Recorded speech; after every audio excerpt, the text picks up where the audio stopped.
shockwave they use to try and pick off the temp change, and then they get flanked themselves. Sleeping in the backline, and we'll stop the bullet time, we'll stop the wombo combo. A quadra kill for Sleeping. This man comes in, lovely ult out, they get the two-man knock-up. Here's the Pop Blossom! What a wombo! Double kill! Picked up for Errol. Sheehan's coming in, Natty Nat trying to avoid, trying to not find himself caught, but he's losing way too much HP. Cronin trying to find some additional damage, but Natty unable to really do much of anything here other than just slow. Cronin finds an assassination and a shutdown, but he does get taken out in response. Knockup comes in from Sheehan. We'll see if Force can deny this here. Oh, here we come.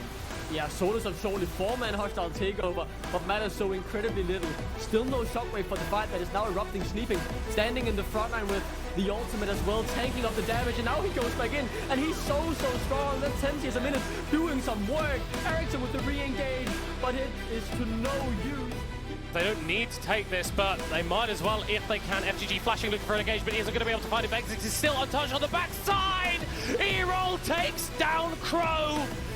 And it's Verdant winning out the fight. The Yone has turned up and provide more damage than J-Links can deal with. That's a dragon for Rush in the bush. He's going to find himself knocked up. He's going to get the shockwave onto 2. There's the Ash Arrow, but lovely Lantern in to safety. They find themselves a knock onto a couple of members. They do actually find 1 kill in response. Rush is being a complete nightmare for Cast, but Cast not going to matter. They get the knockback on the multiple members, and K5 have absolutely floundered this game. Yeah, and he hasn't picked up anyone here. He's actually the one being picked up instead. 4 members of Fourth Wall have arrived, and there goes one. Whoa, God, that's disgusting. Asfalio really has no answer to this. Gutsy will look fancy in the process, but... FGG is just trying to buy time. Sillery is just trying to buy time. Lily is onto the Nexus Towers. He puts his team on his back, and he carries them all the way to the Aurora Cup final. He carried them all the way here. Indeed they did. What a call from Middlecott there as we come in. Hello everyone and welcome to the NLC Aurora Cup finals here in the autumn of 2023. I am Initialized. I'll be joined with the foxiest man on the internet, aka Foxdrop, as we're ready to get into what will be a killer matchup, praying for 5 finally here between Fourth Wall and Verdant. We haven't had 5 at all. No. This entire tournament. It's either been 3-0s or 3-1s. So... maybe we can get it in the grand finals. We could time to do it. Indeed it is. And like, again, we've got Fearless Drafts. We've got potential for Blind Pick Game 5 if we get there, guys. This whole tournament has been wild. It's a Pro-Am one. So a lot of our expectations coming in were a little bit tentative to begin with because it's a lot of new rosters, a lot of new players with various amounts of experience and knowledge and scouting coming in. And it led us to this point now where it is just Fourth Wall and Verdant remaining. And while Fourth Wall... many people, of course, remember from NLC Summer, they are strictly a play-ins team. So you've got a play-ins team versus a big boy team in Verdant who've managed to get all the way here to the finals, going up against each other with quite a lot of history there to go with, because I believe it was, if I remember correctly, Fourth Wall who did them dirty in the last week of Summer as well and knocked a game off them to deny them that first place finish as well. So there's all that kind of dirty history there to make things very, very interesting in this Aurora Cup finals. Absolutely. Verdant have been on a tear. They've looked really, really strong, even in games where they perhaps, had some fun times. Yes. They still find ways to win, and that's just kind of how you define a good team, right? And Fourth Wall as well, full credit, obviously, making their way to these finals. Like, well deserving to be here. It's just, it's so interesting when you look at the expectations we had coming into the tournament. Both of these teams couldn't be different, and yet here they are in the finals meeting each other. I'm excited to get into the games, honestly, because it's going to be fun. It's going to be a fun one. Absolutely should be. And speaking of production, if we could bring up the brackets to see exactly how we got here in the first place, it'd be good to see it. You can see it's kind of mirrored journeys for both of these teams. They got 3-0s in the quarters, they got 3-1s in the semis.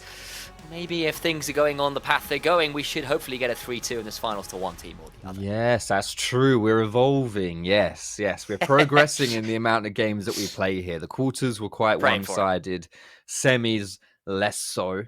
We almost got 5 games in that Verdant JL matchup as well. If Nile got close. Yeah, Nile was just Nile deciding to end the game. Yes, on that Camille, as you saw in those highlights. So yeah, maybe today's the day that we can get those 5 games. As a reminder as well, for everyone at home, if you're not too familiar with what's happening here, we've got some really interesting things about this tournament format. Firstly, it's Fearless Draft, right? So if you pick a champion, you cannot play it again in the rest of the series, right? The other team can, but you can't. And secondly, if he does go to 5 games, it's blind pick.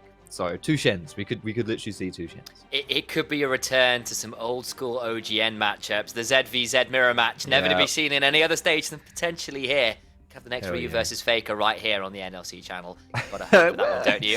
Well, look, I'm going to leave it there, and everyone else can make their own conclusions about how out of line I am with a statement like that. But speaking of potentially being a bit out of line, should we have a look at the caster predictions as well? They have a vague idea about what people are thinking today. I suspect it's going to be a lot of Verdant predictions. I'm out there on a limb with Fourth Wall, but I think most people understandably are saying, yo, Verdant should have this. Having said that, Veterans are completely alongside you, and he watches. Let's go. He watches a lot of the regional leagues and these players. He's probably one of the. He'd probably be more familiar than anyone else here with these players. So, if he's saying that's it could be a 4th or 3-2, then maybe there's something in that. Me personally, again, I'm hoping for a 3-2. I think it'll go to Verdant, however, but. I mean, I could also see a world where this is just like a really fast 3-0. Like, honestly, I could. Like, I'm not sure. It's gonna be fun. And I think the thing was that I just saw Eragon's picture again. That cat will never leave us, and it's wonderful. Look at that little tash. There's a wonderful little goatee. I love it.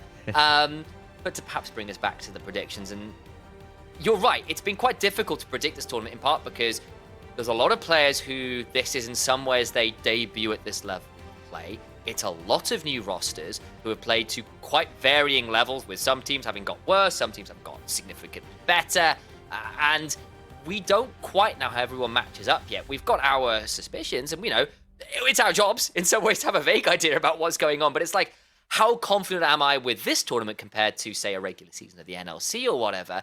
It's a little different, and that does make a tournament like this so exciting.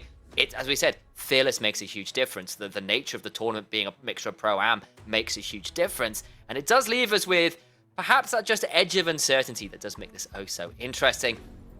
What I think we're both a little less uncertain about, though, is a few of the players we've said, yo, these guys have been really legit, not just across the tournament, but across their careers. And we've both been eyeing up the top sides of the maps of both these teams, saying, yeah, this could be a really fun place to be watching.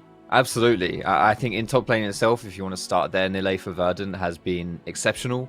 He's such a strong top laner, probably the strongest one that we have here. But also Sleeping is absolutely no slouch. He's had some quality performances too. Nile has been able to essentially just do what he wants to do to whoever he wants to do it to this entire tournament. But I don't think he'll be able to do that against Sleeping. So for me, that's just introducing a really... I don't know, a twist in this dynamic in this matchup. A lot of it will come down to, can Nile still do Nile things, which is what Verdant have used to win a lot of their games, but maybe not so much against Sleeping here for Fourth Wall. I think my eyes also then turn up to someone like Cast on the other side for Fourth Wall. And Cast has been such a monster from the moment he stepped in partway through Summer Split in the NLC. Guy has been the likes of a Belveth and a Hecarim player, really looking to be one of those kind of hardcore resource-intensive carry junglers when he's given the opportunity. But again, they're up against Snille, which should be no slouch to walk over. And when you're looking at, say, like Nille versus Sleeping, Cass versus Snille, you've got some people where perhaps you don't have those free matchups you may once have had in another team or again in another matchup. And now we've got some of these picks coming on through. It's Kalista first pick into Azaya Rakan. Those are some high prio, high danger bot lanes already. That's just so interesting. This is exactly what I was thinking when, firstly, Kalista's slam lock-in is, okay, fair enough. But like in Fearless Draft, it's so risky because now you almost guarantee give over Zyra Khan. And from this point on in the rest of the series here, Verdant now will just ban one of Rakan or Zyra. Because they can't play it anymore, right? They're done. This is their Zyra Khan game. So you don't need to ban one of those away, and you can deny this combo for the rest of the series here.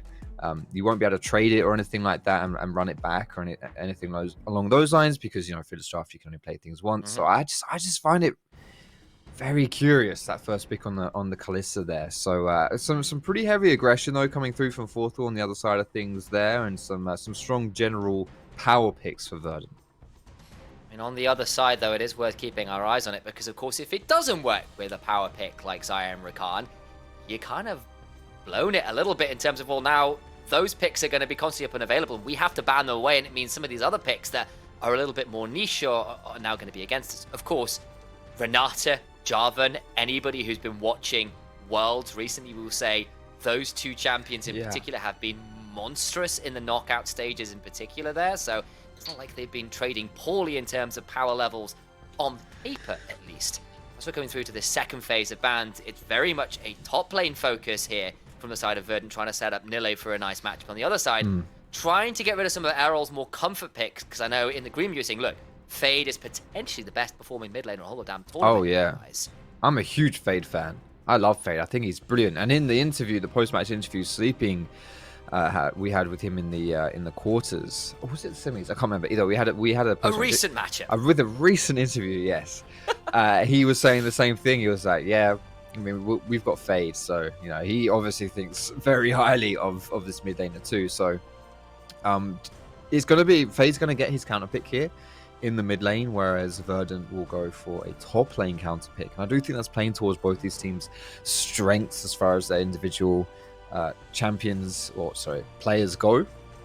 Obviously Azir, just so easy to chill and not, there's no pressure really. You can't put pressure on Azir too much, so there will be an Akali in response here, and Fade loves that pick here. So a lot of go forwards here, and with an aggressive jungler like that Jarvan, definitely some potential to go and put some pressure onto the different lanes. And even if you can just get some lane prior in that mid lane with the Jarvan, then Akali moves around and you're all sorted. And holy crap, that is a blind Yone in the top side into fantastic. Nille.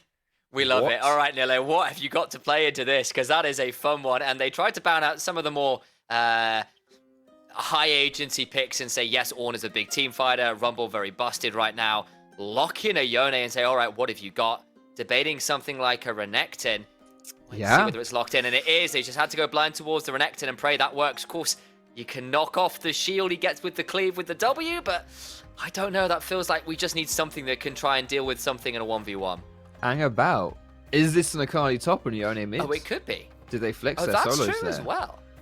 Fade is someone who's played a bit of Yone across his years, so that would definitely be something we've seen before. And we've seen Akali into Azir. We've seen Yone into Azir. I don't think that would be the most surprising matchup, even if Akali's been out of the top lane proper for a year or two. Yeah, that's it. Exactly. That's what I was surprised at, to see Akali go top side. Yone absolutely can go mid. That's fine. I think the 2v2 matchup with Yone and Jarvan is combination there is very strong still as well. And really good at engaging as well. Like Yone can slap down his ultimate and then Jarvan can follow up. That's really okay. That's cool. Okay. That's a cool little spanner we had there for the draft. I like that. Akali in the top side with Sleeping is confident, and fourth wall here already trying to mix things up and keep things interesting. I mean, we didn't really brush over it, but this is not even talking about the Kalista that just got slapped down first pick, right? That's so some really cool things here for fourth wall. I like what they're doing already in game one, and especially because this is a fearless draft. Pulling out some of these pocket picks early rather than the standard power picks means that if this works, yes, you're not going to be able to play it again, but it means that things like the Azir, huge pick in the meta right now and a huge comfort pick for reroll. The Xayah, the Rakan, also massive picks. The Renekton, all of these kind of staple standards for a bog standard team comp that are very high in the priority. If this doesn't work, you can't play any of those. Yeah. And suddenly you have to deal with the fact that you lost to a pocket pick draft, a Yone Akali flex, and you've got to deal with that across the rest of the series, knowing that these power picks are available on the other side for fourth wall. Yeah, exactly. I do think there's in Fearless Draft a strategy of picking really strong power picks early. I like it. I like it because you get it away in the early games, and then it means okay, from here on we know we can't pick these. It then makes banning in the draft phases in the future a lot simpler, and you can really pinpoint okay, maybe we should get rid of the Renekton here, or maybe we should get rid of Xayah Rakan.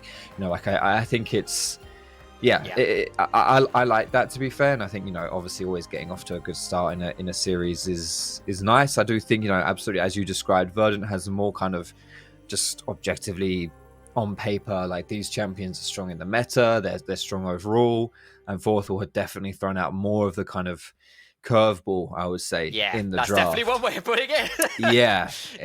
It's a very interesting one, but I am all here for it in the grand finals as well. I love it. I think it's a gutsy draft, and a lot of confidence will have to come through from fourth wall and their ability to pilot these champions, because I think otherwise it's can be a little bit tricky here.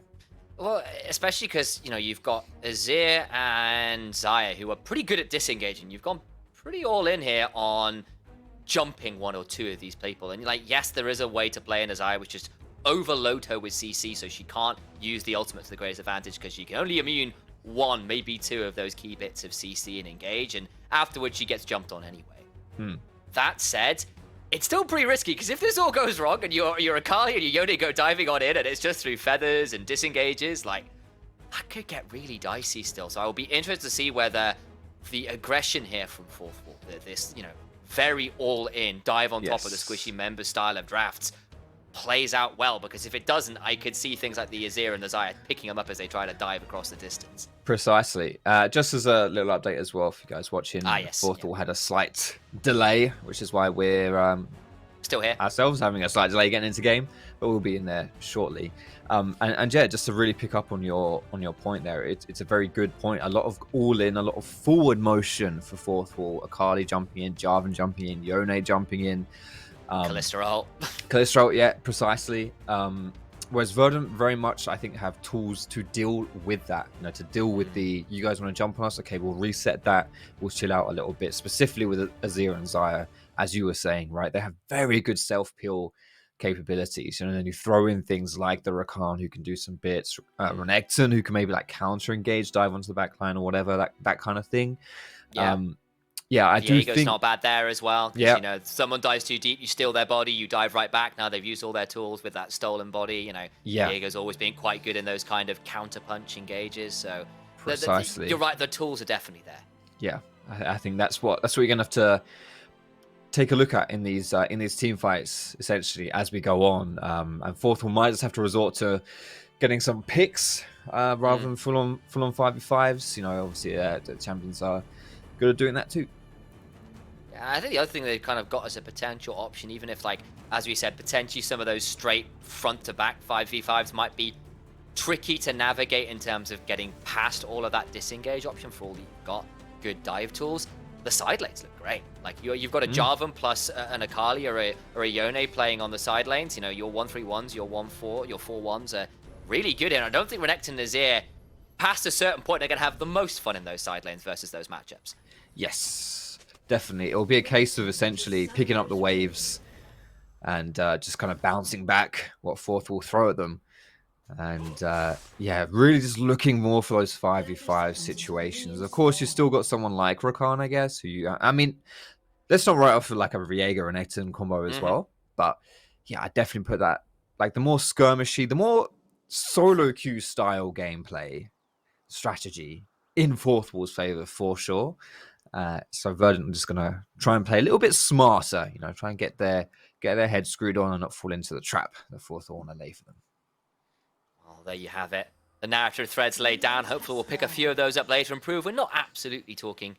We'll pick a word there that will be a little bit more broadcast appropriate than the one that came to my brain. But the point is, we are onto the Rift here for our first game of the finals. We are ready to see how this one all plays out. Two very different drafts, two very different styles of play, and already a little bit of something interesting from Fourth Wall. We're going for the late invade here onto the blue buff. We saw a lot of this actually this tournament as a whole. A lot of these late invades.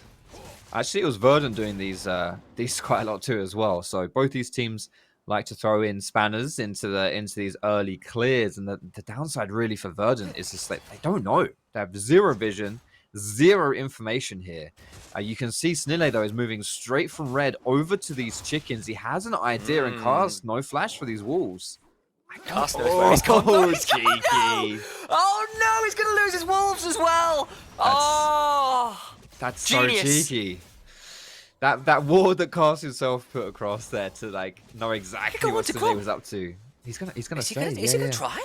There's no smite. He could just come over and try and fight for this. Flag and drag would do it. Oh no, this could get really messy. A good dragon strike. Can't quite make it work, but now he doesn't have the dragon strike to maybe get out of danger, but doesn't matter. He'll get to back away. Can't quite make the Gromp contest happen. Ooh, two camps apiece here for both these junglers right now. Cast was like a really, really good invade there onto the wolves too, and Snille now knows, and he might be looking for a response of his own. He does have a bit of push in mid. Let's see if Cast can get away with this. Yeah. Bold decides against it, and I think the problem is you look at the bot lane, he would have a Renata and a Kalista on his head very, very swiftly if he spent too much time in the jungle with how swiftly that bot lane's got shoved on up.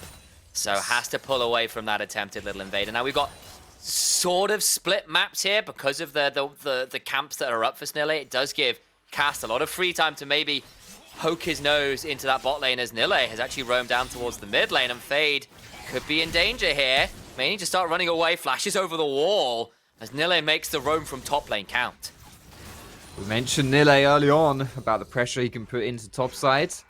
It's not just about getting kills and farm advantages. We hold that thought, isn't engaged. That's a flash, and the Ignite coming on. MXC is in danger. Going to try and get the bailout off. He walked forwards there. That's pretty risky. Now FGG flashes on force, gets a kill, a great pass. Also low. And the bot lane falls apart for fourth wall. Never mind top side. What's happening down here? Bearing in mind, Zyra Khan was gifted over to Verdant by fourth wall. Fourth wall insta-locked. First picked this Kalista. Knowing that Zyra Khan was up and already in that 2v2, that could have very easily been 2 for 0 as well. Grave Pass limps away on a sliver of HP. That is just not the start you want here for fourth. And MXC backed away. He sort of backed away and then started going back in, didn't get the Ignite down. And he ends up dying as FGG just flashes on in, as into the mid lane we go. Snille comes out of the blue side jungle, but now maybe a turnaround. He may need to have to flash. He's in a lot of danger. It's very low in the mid lane, but they do get the kill. Now Errol is flashing in front of the cube thanks to FGG, and they'll get on out of there. But a kill in the mid lane going the way of this Jarvan early on. Both these teams are kind of reading what each other are trying to do here. Really nice counters. First from Cast and then from FGG. Nice roam there from the support as well to save his mid laner's life. And the first strike from the jungle does go in favor of Cast. To be honest, I think this jungle matchup is one of the more interesting ones we'll see here in the Aurora Cup as a whole. And it's come in the grand finals, which is beautiful timing. But brilliant stuff there from Jarvan to just get that counter in, put a spanner in the works of Verdant. And then, thankfully, because FGG reset and went mid, he managed to keep his mid lane alive, but now Errol's down flash, so is Snille.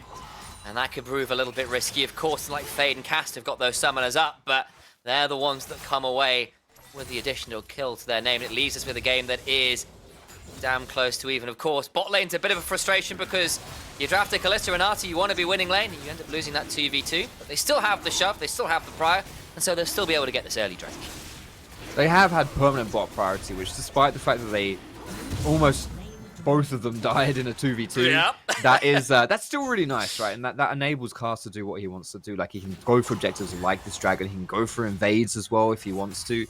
I do think that we've seen so much of this in this tournament, just having priority lanes, having pushing lanes to unlock the junglers, to get the junglers moving past the river and into the opposing jungle.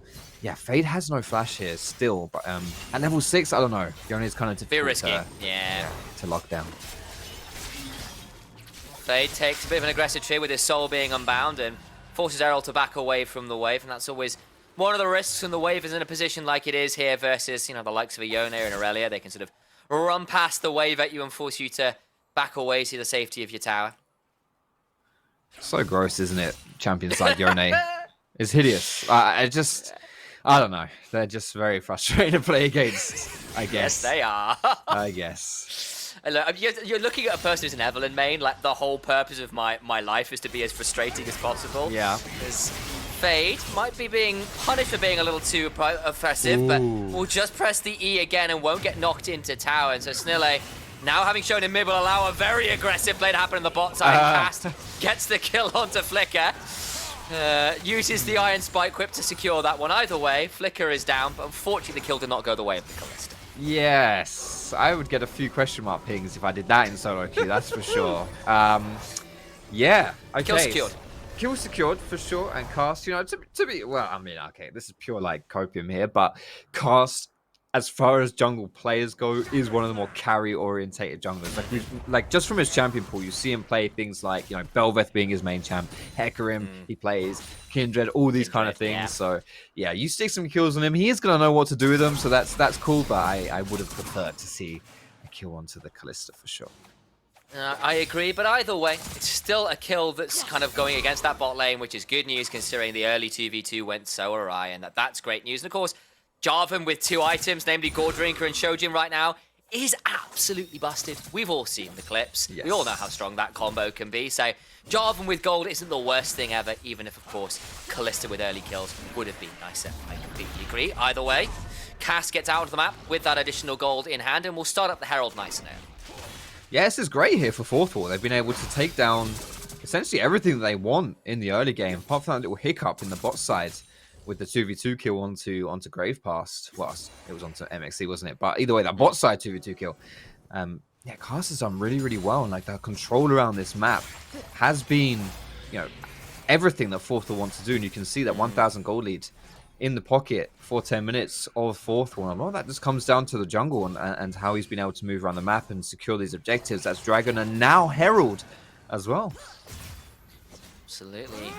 Those are 2 pretty nice early objectives to be having, and they'll try and make the most of them, I am sure, as Grave Past still unfortunately caught at level 5, finally gets to level 6. Always a bit frustrating when your support ends up there before you do, but that's just the way the early lane went. And now Snurley taking this opportunity with Cass having been on the Herald to steal back a few of those camps that did get stolen away from them earlier, and that's the Raptor camp secured. Still, towards the mid lane we go. Will be a 2v3 as it stands, because FGG is in that bush, but no action to occur quite yet. Not just yet, but Cast, yeah, he doesn't want to give this one up. Go, 3v3 about to begin, Snurley in this bush. Now we're going to see whether a little bit more happens as FGG will battle dance away from that Flag and Dragon. So it is just a brief moment here as Errol gets flashed on and has to flash in turn as MXC for really feeling it now. Is now in a dangerous position, but of course there's still the option to ult them away, and FGG has to ult the flash away. I apologize. So does Flicker.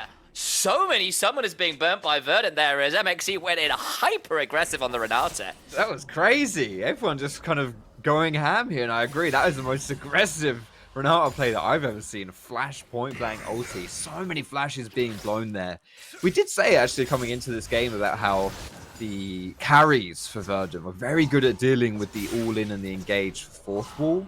But it is one of those interactions, I guess, with Xayah and Jarvan, where Xayah normally would be able to just ulti and hop away from that situation, but because she can't actually fly over the 2-foot wall, yeah, I don't know, it's kind of like you just get stuck in a car. Pokemon Ash Ketchum vibes, where you can't jump over the 2-foot wall, yeah. Yeah, you have to go around from the top. Like, it's you have to get the HM cut, exactly, it's the same thing. So that one little bush that's in your way is she doesn't have enough gym badges. Yeah. It's really problematic, So instead, just use a flash. Get out of jail free card there, but it is now on cooldown from the ensuing Dragon fight. Fortunately, the next time she's in jail, we'll be in there for a little longer, and potentially the grey screen version of that jail. And so we're kind of saying in the pre-game as well, like, yes, I can disengage from some of this, but you've got to deal with a Renata and a Kalista ult and a Yone ult and Jarvan EQ and Jarvan R and a Kali diving at you. Like, how much of that are you realistically going to be able to ult all at once to stay safe as Fade? Went for that, couldn't quite find it. We'll just soul and bounce. So it's an ult for an ult trade. We'll take this opportunity to reset. Yeah, I think this favors CS discrepancy. Flip it. Yeah, that is really high. I was singing Fade's praises coming into this, but I didn't think it would be quite like this. To be fair, I'm gonna go back to the draft here and just say, like, this Yone we expected to be top lane. It was a complete curveball to swap Akali and Yone from their roles into what we see here, right? Like, and I just think it's so great for Fate to have been able to not only do that, but do it in such a way that's enabled him to really, really destroy Errol in this mid lane. It's very impressive stuff. It's led to a nice early gold lead here from Fourth Wall, partly out of that mid lane and partly out of all these plates that have gone down towards the bot lane as well. Nearly got that 4th plate, but haven't quite secured it as yet. Instead, Fourth Wall will bring their bot lane towards this dragon. It would be their second of the game. And of course, when you've drafted a Kalista, early stacking of the dragons is almost guaranteed. I mean, it better be. If you've got an early Kalista and you're not taking dragons, then woof. You are most certainly in trouble. That's good stuff here. 2 dragons here in an ocean. Gonna be that soul. One of the strongest souls here. Sorry, I'm just giggling because the way you said trouble there is just like, that is quintessential Foxy. I've missed this, man. Wait, because of I the don't know. You just, I don't know. Like, I could hear you kind of going towards the microphone with like a treble. I don't know where it came from. sound. I'm doing my best here. Nile also mainly doing their best is sleeping. Trying for the extra, can't quite get it happen. He's now stuck under tower. Gets out to safety, but even with the ignite, of course, doesn't have flash. He can't quite get in there. Into the mid lane we go instead. Fade now in a 1v3, but overcome the rest of fourth wall. Monster hostile takeover means that business asset is nice and safe. Hyrule caught in the cataclysm is brought to his knees as Fade picks up one as well. 2 for none in the mid lane as fourth wall come to defend their Yone. Brilliant stuff there from fourth wall. Great response as well. It looked like fourth wall were the ones under pressure, but of course, as has been the theme of this game, it's not. It's fourth wall. These guys have such a good read on the map. It's so impressive to see. Absolutely loving this, and just, who'd have thought we'd be here in the grand finals of the Aurora Cup, a team that's coming through the plains versus the absolute by far and away tournament favorites. And we're not even past game one. I'm not trying to build in some kind of grand, over the top, comeback narrative just yet, but just the way that they're competing, the way that they were able to actually just really just take it to Verdant and just look like they just have their number around every single corner. It's very nice to see here for fourth wall. Yeah, they have looked very confident with this draft. They've made it work. They've got the early snowball that's been asked of them when they've drafted things like the Callista. We just saw a really clean 1v1 that nearly led to Sleeping getting the kill. We've already chatted about how Fade has been so monstrous across this tournament. And then, without talking about, Cast on this Java and getting nice and involved early on. There's just a lot of good ticks coming into this early game plan from fourth wall, and they've set themselves up nicely as plates have now fallen to head up for a soul point in 2.5 minutes to continue to leverage the gold lead they have. They're starting up the second Herald, and Verdant, yes, they scale just fine, but if they continue to bleed out gold as the way they have been, this game could be very short and very over against them. Yeah, already, not even... Oh, that's a good engage. GG, just immediately going in aggressive. That's the flash and the cleanse down from Grave Post in the blink of an eye. He asked them to do something they certainly provided as now Nile trading out well onto Sleeping.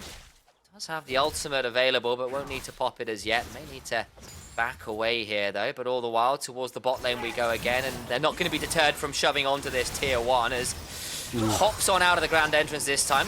Good bind under the tower there with the feather pull, but MXC will back away having taken a tower shot or two. Tower still stands though. It's very close, and obviously no plates available, so there's no real pressure to take this tower just yet. It's not like you're on a timer to get the plates. As Viego now, Snille coming down to cover. He will be passing through several wards here. Should be no world where Grave Pass falls to this player. The question is then, so what does Cast do? He's gone for an invade on chickens, but I think he might be trying to dive Azir. I genuinely think, I see the pings, he's actually setting up for it. He's got a he's got the Herald as well, right? Yeah, this could be interesting. Changes. Gonna go for the Raptor still for Mile, and has decided against it. He's just walking now instead, perhaps towards this top lane. I'm gonna say whether something like Krugs are on a respawn or whether the red buff is up. Not gonna happen. We'll take this opportunity to reset and see whether Snelle was in an unfortunate position, but no, gets to back away, and we'll look to put the Herald down somewhere else instead.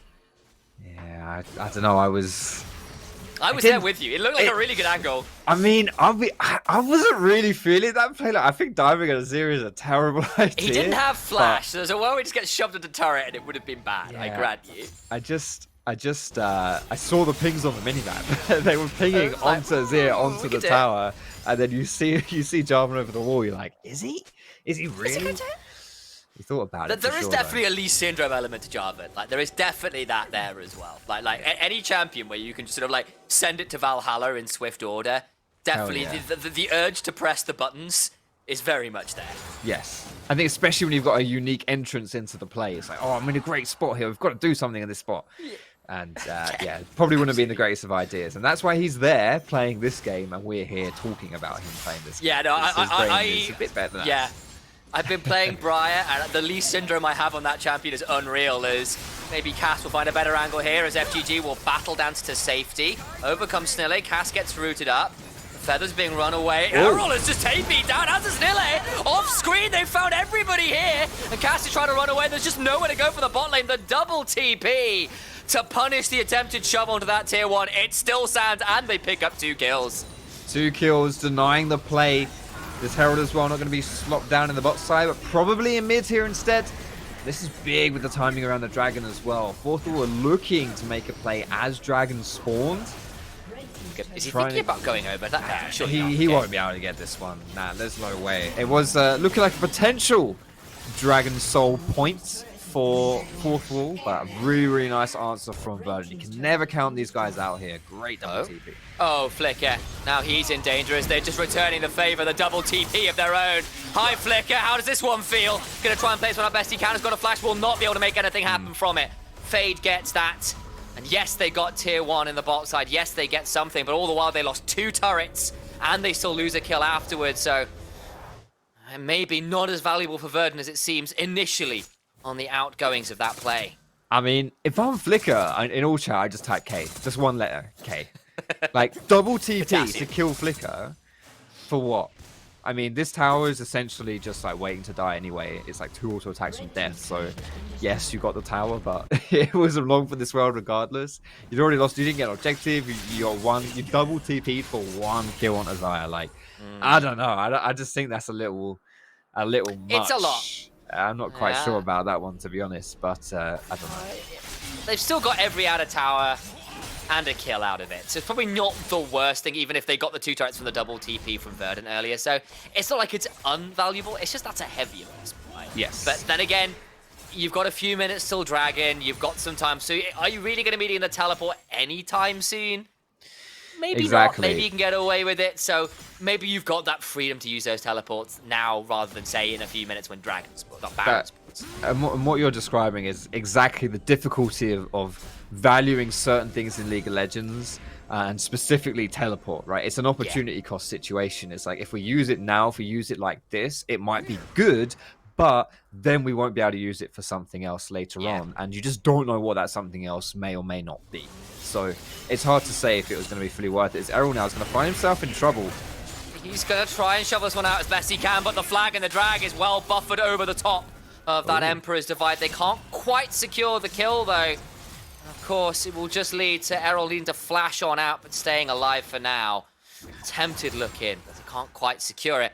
So I do want to note that Fade is really indexing into that split-pushing play style, because it's a hull breaker second on the Q&A. I think that's a smart adaptation here. We were talking about how it'd be really difficult to put the pressure down onto Verdant if you are Fourth Wall. Obviously, your team wanting to go forward, wanting to jump forward and to be aggressive.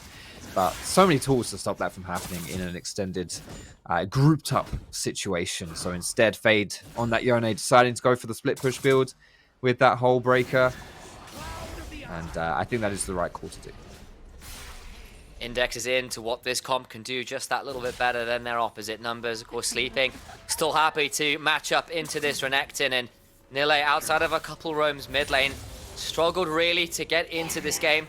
Had to force that TP bot lane to really find a way to impact anything right now, and the map is in a bit of a precarious position for Verdant, having lost all these outer turrets, and with the 1-3-1 pretty happily enabled here for Fourth Wall, they can try and strangle out Verdant from here on out as they try to leverage their map advantage. Doing good stuff so far here, though, for Fourth Wall. 20 minutes in and having about 3.5k gold advantage. Not bad.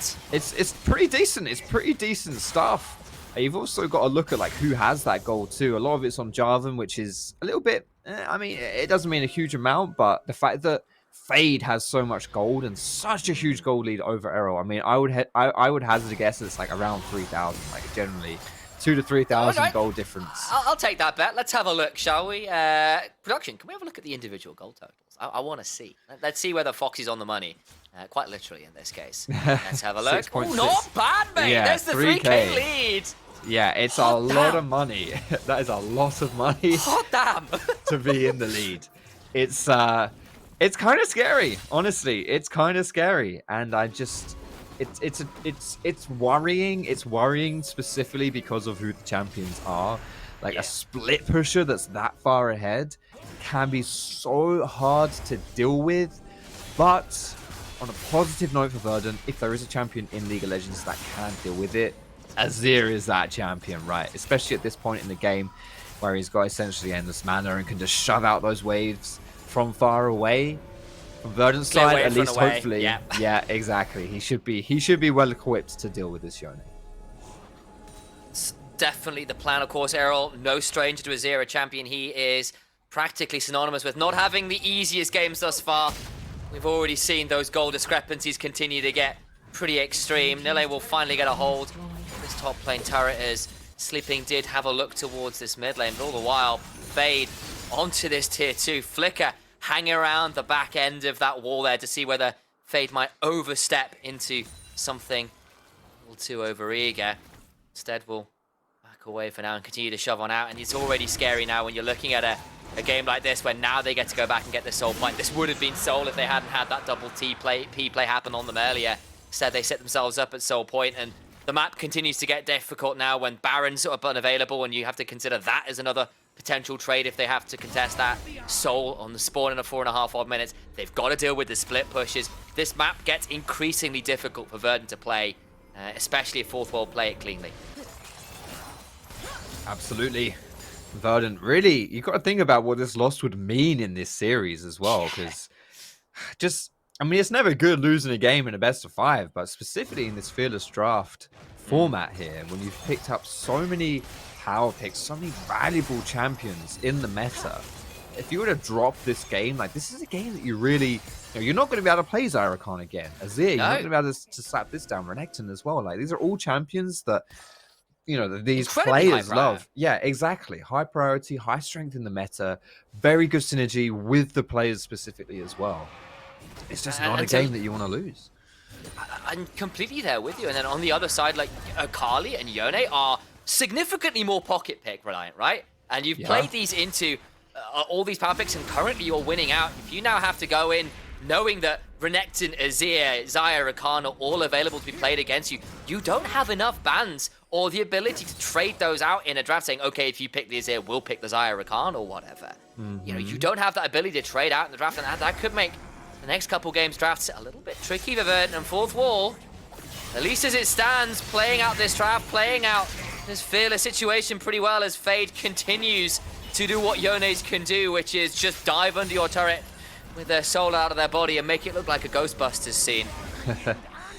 It's scary stuff for sure, as Fourth Wall are trying to leverage this pressure from bot side to get a start onto the Nash, but Verdant are just not having it. And the thing is, like, as strong as Fade is and as far ahead as he is, there's just not enough. It's just, yeah, he's 3 item now, and Errol doesn't even have 2. That's miserable. Here we go. Yeah, here comes the Baron start here. So they obviously in the area looking to try and get the steal.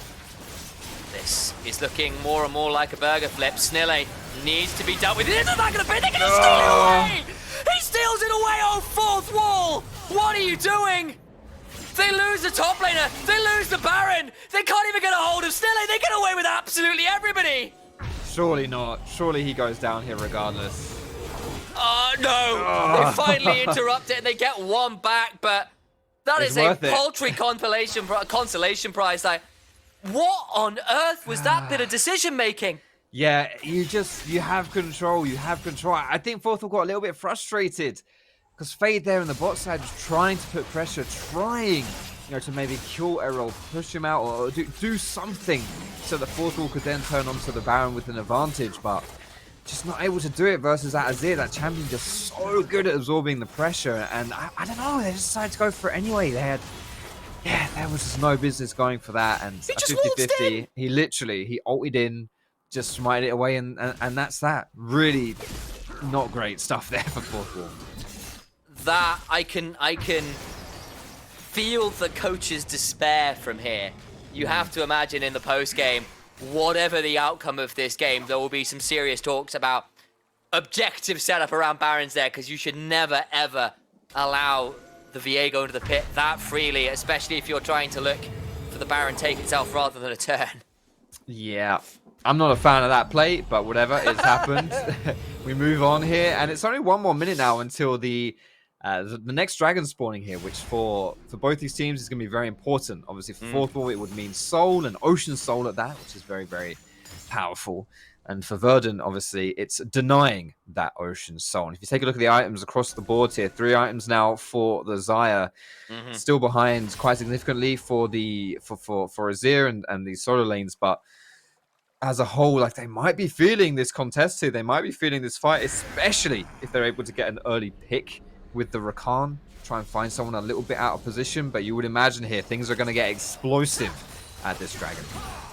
Fade's looking for an angle. There's the Cataclysm. Flicker has to flash away immediately. Will ult the Fate Unseal from Fade. And now Fade needs to try and back away. Does not have the flash. Is being jumped on. It is a 1v5 for the Yone, who gets over the wall. Viega will ult, though, and shut down the rampaging Yone. That's still a lot of summoners and a lot of ults burned, though. And got to keep your eyes on Flick, who had to burn a lot to stay safe. And in a 4v5, maybe Fourth will still feel like it's happening. Was M6C just dies, though, standing still in the river. And now Cast is in danger as well. Fourth Wall are collapsing as we speak. 2 objective setups in a row go cataclysmically wrong. And that's no pun on the Jarvan ult. That was also cataclysmically wrong as well. My goodness, you just could never write Verdant out. Oh no. I wonder what this pause was about. Like, yeah, our brains lagged. We can't. we need a chrono break here. I don't know. It was just, dude. Like, Fourth Wall did all the hard things in this game. They did it well, and they were able to secure themselves leads and advantages, and that's brilliant stuff. But when it came down to it, Verdant, you just absolutely cannot write them out, and it comes down to these team fights. As we mentioned, the team fights, the team fight draft for Verdant, so much better. And again, in the 5v5, Verdant come out on top. Back into game though, so whatever it was has been resolved. But that's unfortunate. You get the flash, you get the ult out of the Xayah, and then you try and pull away, and they're just not quite coordinated in these 5v5s. And Verdant have drafted an easier team fight comp. They have managed to survive the early deficits they were put under, and now they've denied Soul Point. They've denied themselves the Baron. They've also managed to actually pick up a gold lead themselves now, with all these shutdowns, with all these bounties, and now Fourth Wall are well and truly on the back foot, and all the praise we were giving them has to now be matched with an equal amount of, I mean, just criticism, really. Those are 2 very poor objective plays in a row. And it's got to be disheartening. It's got to be so disheartening if you're Fourth Wall. It's not one of those games where you're just like, yeah, we scuffed early game, go next, whatever. No, this is your game. This is 100% your game. You're in the grand finals, and yeah, like, that is just, it sucks. I don't know. I'd rather lose a game by getting absolutely stomped than lose a game that you feel like you should win. And because you exactly, you pissed it away, and it's just. It's a no-bueno situation here. Now, the game is not fully over at all by any means here, but the win condition for Fourth Wall, and especially leveraging Fade for that win condition, now becomes so much more difficult as Verdant have caught up. They very truly have. Of course, they've still got a Yone, they've still got an Akali at 3 and 3.5 items respectively, so they are definitely not without fangs in this game. But they have got to be that much more careful. Those 5v5s they might want to be able to brute force with weight of gold.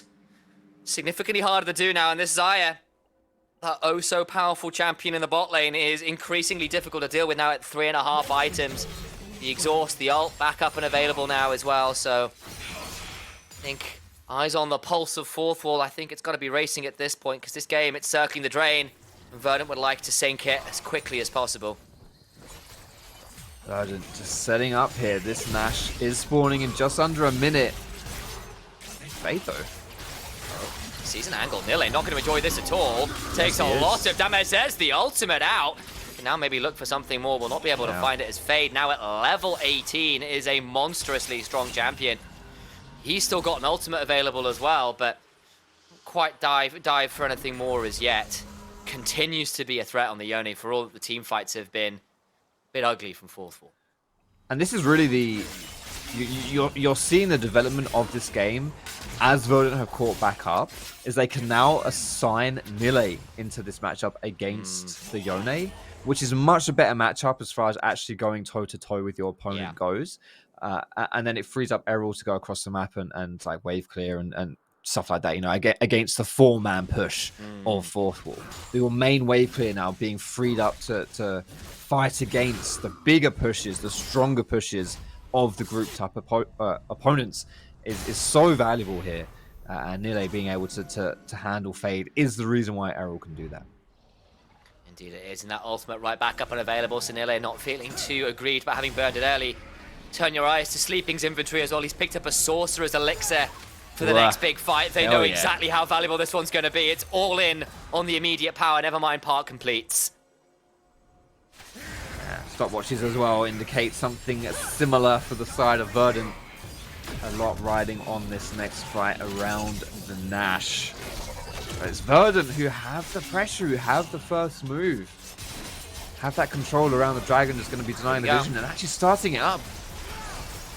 Will be a 4v5, but remember how much of the gold is Fade. We saw it earlier. Difficult to leave him as Flicker gets jumped on. Flags and drags out, just stands and delivers. Refuses to back away, but here comes Yone trying to get in on here as Errol has to back away. Now they're in danger as Flicker continues to try and play the side best they can. Still has the ult to work with, still untouched, finally gets jumped on. Will finally go over the area and is staying just about alive.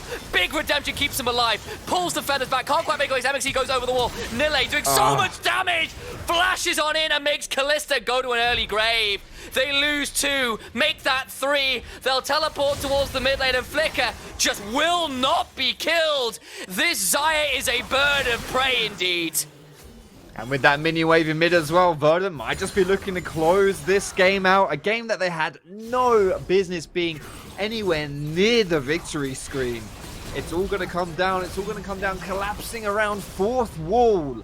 Great start to this game. It was looking so promising, but the first game of our grand finals here in the Aurora Cup will go over to Verdant. Much like Flicker in the Jarvan ultimate, they stand and they deliver. Backs were against the wall, but it is the fourth wall that crumbles in the mid game, and Verdant come up with a fantastic mid to late game win. Woof. What a game one, honestly. What a game one. I thought for sure fourth wall were going to be able to take that one away. And I do think, though, you know, on reflection, looking at that game, a lot of what happened there, I would say, is fourth wall's inability to really make the most of the 3,000 gold lead on Yone. And to be honest, I don't really criticize them as a team too much. I think it was just really hard to do it. You know, like Azir completely nullifies any kind of split push like that. And so Yone was just, they were just trading waves. He was just pushing, Azir was clearing, he was pushing, Azir was clearing. Nothing really was happening there. And as such, you know, you were just playing a stalemate, and then Verdant with a few good team fights, and that's that. Yeah. Couldn't split the map wide enough, couldn't quite leverage that map state advantage towards something like a game win. And Verdant hold on. They hold on long enough to get some very scary members online indeed. But we've still got a lot more of this grand finals to go, so don't go anywhere, guys. We'll see you after this break with game 2 of the Aurora Cup finals.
And welcome back, one and all, to the Aurora Cup Finals. After we had, I think I'm going to dub this one a dramatic game one. It wasn't always the best. There were brilliant moments from both teams. And then right in the middle of it all were some absolute disaster moments from Fourth Wall in particular to let their pretty sizable lead slip away. First with a Baron fumble and then with a Soul fumble in swift order that saw Verdant take control of the game and win it all. Yeah, it was looking great for Fourth Wall until it wasn't. Yeah. It was. I don't know. The thing is now you move on, right? You move on to game number 2, and my worry here is, Fourth Wall had it all in their hands, and then they lost the game still. Where do they go from here?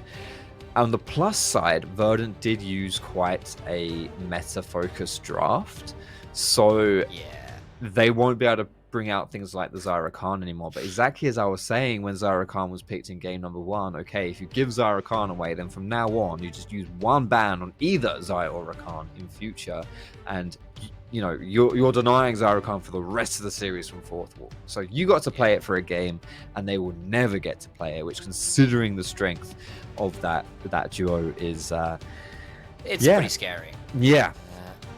Of course, it does mean that now you've got to consider the fact that Xayah is still up and available, Rel's still up and available. Of course, if that one goes through, I could see that one going towards the likes of an FGG or whatever.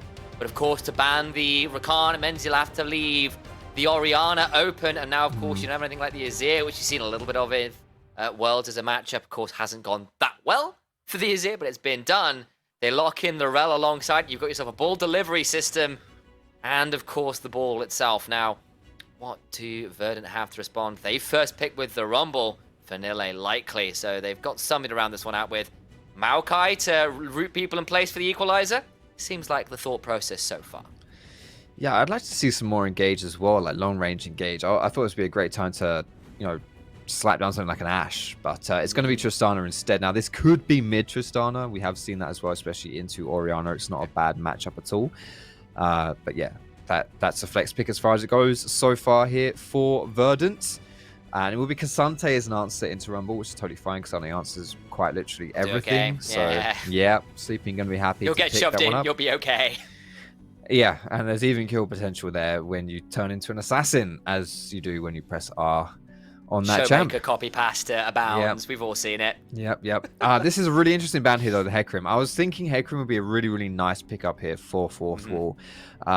You mentioned jungle bans already. Ball delivery system. Hecarim is that to a T. The only better jungle I can think of for that really is Jarvan, but obviously they've already played Jarvan. They can't pick Jarvan. So Hecarim is very much a cast style champion. Plus you've got more of a supporty mid laner that can do really well with lane priority too. So Hecarim, it's a great game for a Hecarim, but yeah, just banning that one away. And then the Ashe as well for Grave Past instead. As you mentioned though, a lot of jungle bans. As you said, that's 5 jungle, well, kind of 6 as well. That Poppy, Snille has played in the jungle too. So and he can't play the Jarvan, of course it's banned out on their side, but that they couldn't play that one anyway. So see whether something like a Viego is a consideration. Vi is also an excellent ball delivery option. Means that she becomes a little less single target when she goes diving into the backside. So I can see that being a pretty good option. You are now kind of looking probably for a relatively high damage AD carry, you'd imagine, because you've got a lot of like bruisery frontline engage and ball delivery, but you are looking for some consistent damage somewhere. So see what Grave Pass looks towards. He's being left a 5th pick and still got a little bit more to round out the composition for Verdant, right? Yeah, and he needs to pick, as you mentioned, like a high damage option, but also something that kind of fends for itself, because there's not a lot of protection on the side of Fourth Wall. There's not a great deal of peel or disengage for them. So it can't be something like, for example, an Aphelios, which does a butt ton of damage, but is very vulnerable to getting jumped on. And it said, it's Sivir on the side of Verdant, so it will be Tristana in the mid lane, which makes a lot of sense, and very much just like a press R run at people composition here for Verdant. I really, really like Sivir alongside Maokai and Rumble specifically. And yeah, I think something like the Kai'Sa would be a solid pickup here as well. Yeah. Exactly. There's so much dive. There's so much going forward here for Fourth Wall, and also does kind of look after herself a little bit with her ulti too. So yeah, all in all, I think this is quite a nice team comp here for Fourth Wall. A lot more meta focused, I would say, especially considering the rules of the Can't fearless believe Vi is draft. back in meta. I'm so sad. Vi's She's still just in meta. Jarvan It's been Light. 2 years. She is, honestly. Yes! I She feel is like it's like, Jarvan Light. presses one button is meta. This Yeah. champion. That and Wukong being meta forever just made me sad as a jungler. Yeah. I'm an AP jungler, what can I say? Yeah, that's fair. That's fair. And you don't tend to match up very well with these bruiser style junglers. No. AP junglers don't like that very much. not fun. Yeah, I can get behind that.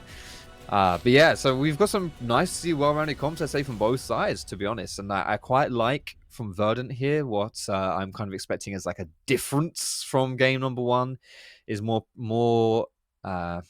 focus for Nile to do things, right? So for game number 1, he was blind picking, and he picked he wasn't. He actually got counter picked, but like they swapped. It was weird. Yeah, they swapped. Yeah, it was weird. Yeah. So yeah, essentially he just picked Renekton and did his thing, didn't feed, and whatever. He didn't really have much of a role in game number 1, but now roamed mid and blew a flash once. That's yeah. And there was that TP bot. But like it wasn't about Nile the last game. It was not about Nile. That was not the execution for Verdant. But here with the Rumble and with the rest of his team come to match up with it, maybe Nile is able to see a little bit more and have more of the pressure in this game.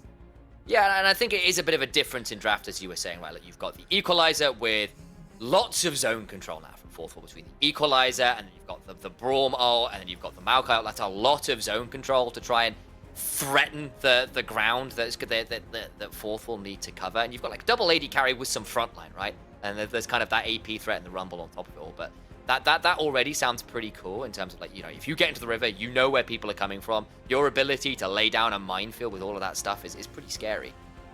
Does, by the sound of it, sound like we've got a bit of a problem. Verdant with a quick pause here to figure a couple things out. So it does look like we had one apiece now starting the games. Fourth Wall last game. This time is Verdant. Hopefully this should get solved pretty quickly. We get into the game, but it does give us a little bit more time to break down what we're expecting from these comps, because you look at the other side for Fourth Wall, and it's another dive comp, but I feel like this one's a bit more straightforward in terms of there's more team fight in this one and a little less on the split push. Play the map more impressive. Absolutely. A lot of it comes down to Vi getting a pick, like pressing R, and then you kind of dogpiling in on that. The difficulty is, though, if you're looking at it from Cast's perspective, he's playing Vi, and he's up against Rumble, Maokai, Tristana, Sivir, and Braum. Now, you don't want to hit the Braum or the Maokai. That's just not really the ideal target for your ulti. So one of the carries would be nice. So the Rumble, the Tristana, or the Sivir. Now Tristana can jump away into safety, but it's not a terrible choice, but it can be difficult, especially with her range to get on the Tristana. If the Tristana is good, yeah. Tristana has ways to get around that, but also just from the ADT perspective, a Sivir spell shielding the Vi ult, you can save it. You can save it for Vi ulti. There's not a lot for you to have to spend it on other than that. Yeah, I mean, you can smite the spell shield off if you can kind of win the mind game as the Vi. That is a doable thing. That would be cool to see if he's got that kind of presence in mind. I have seen that done a few times, but that's like very top end, and I've also seen it get messed up as well. So yes, you have got the opportunities. I mean, Caps was cancelling Vi ultimates with well-timed Tristana jumps and stuff before as well. We've seen those options, so you do have that. The only thing you got to be aware of is it's not just the Vi, of course, because you do have the fact that Rel can maybe look to follow that up as well. So if you can kind of like blow a spell shield with one and then double down with the other, maybe you can make something happen. Might be the correct terminology is MXC decides rather than going out, he's going to go on in, but now he's in a difficult position, has to flash over the wall. We've got flashes abounding, and it's a W start, and first blood going towards Tristana, and now Fade will be fading out to the black death screen. 2 kills going on over, 1 to each AD carry. It is a disastrous level 1. Right. Well, Verdant certainly starting this game how they ended the first one. Just a questionable face check from MXC here. And an Errol able to get into it. And look, the whole team from Verdant gets here. That's how this one happens, right? And you're just not in position from Fourth Wall. But I mean, okay, so the reason why MXC went toward that is because 3 members of Verdant showed at the chicken camp, right? That showed at Fourth Wall's chicken camp to ward that. So MXC was like, okay, there's people topside. I'm going to go and return and get a vision into the bot side. But unfortunately, Verdant kind of read that and they just bombed it straight from chickens into bot, and it wasn't there to happen. And it's also Fade having to teleport before the first wave even crashes, so any of those early reset opportunities, not really an option. Difficult start to the game, and already, as we're saying, it's a kill onto a Tristana, a kill onto a Sivir, who can very happily make some use of that. In fact, I think Flicker even got to go back with that kill and get themselves an early longsword here to try and abuse this lane as early as they can, as Snille, having cleared this bot quadrant with a flash available, can maybe look to get onto Grave Pass, who had to burn their cleanse in that level 1 disaster class. Instead, we'll just get to walk away, and I'm just hearing you, Foxy, make a lot of these kind of I'm just slightly sort of like, you know, it's like your hands on hips and sighing at what you're looking at, because it's not pretty. It's a difficult situation for sure. Not the starts that Fourth Wall wanted. Sleeping here is in trouble too. It's just the overheat from Rumble. You've got to respect it. He did not respect it, and he falls down as well. It's just everything that's going wrong here. Everything that could go wrong has gone wrong right now for Fourth Wall. Not the start that you wanted at all here. It's looking tough here. Game number 2, Verdant with a beautiful start. Every single carry for Verdant has a kill before 3.5 minutes is on the board. That is about as bad as it can go. A kill for a Tristana, a Sivir, and a Rumble. Not exactly what you want to see if you're a Fourth Wall fan, and I'm sure they'll be looking into the camera and living up to their namesake anytime soon, except to wince to the audience as Snille just roams mid and gets onto Fade. Overcomes, Scouts to try and turn something around. It's just game 1 all over again. He flashes away. Errol staying alive. Now Snille will have the W available shortly. Remember, there will still be a command protect available for Fade, so any opportunity to go in would be a little too risky, and instead does survive, gets a flash out of the mid laner, and everybody in that one survives at the cost of their oh so important flash summoner spell. Yeah, but now, what happens next? The next time that this fight happens, there are no flashes. Yeah, that was well read again from Cast. I do think he's been like a bright point here for Fourth Wall. I mean, I don't know why I'm like a bright point. They were, for the majority of the first game, all of them were really good. It was really good. It was a really bright game. It was, honestly, it was very bright. It just ran out of power right at the end. Yeah, so but I do think, you know, Cast has been great, you know, and he's continuing that here in game number 2, and if it is going to be a turnaround for Fourth Wall, then I do think it'll be off the back of him. Unfortunately, though, Vi's not really the early game powerhouse that you want to, you know, the catalyst to make bits happen. Really nice ward here from Nille. Yeah, that will spot out this Cast move, and hopefully for Nille, just waste so much time from Cast, but it will be spotted out with that sweetheart. Cast is quick to find that he's been on a wardman, so instead we'll come over towards Sleeping and help them shove this wave out to allow for a bit of a reset, of course. Tries to get the knockback there on Nille with the path work, but can't path maker, sorry. They won't be able to get anything more than that. Instead, they get the wave shoved in, get a Q3 back, and actually remember Nille, no flash, could be in a spot. He's level 6, he's going to do it. Barbecueder turns on the equalizer as well, and I don't think anything's equal here at all. It's a very big discrepancy in Sleeping. I think we'll be going towards the long sleep of death in short order. In fact, they're going to try and donate this one over to Errol. I think they might be. Because he doesn't... Okay, he's just here for cheerleading purposes, and Nille picks up the solo kill in a 1v2. God, it's tough. It's a toughie right here. The fact that he dinged 6, it was a bit disrespectful from Fourth Wall not to expect that one coming through, but... They got the wave shoved in! Why stay?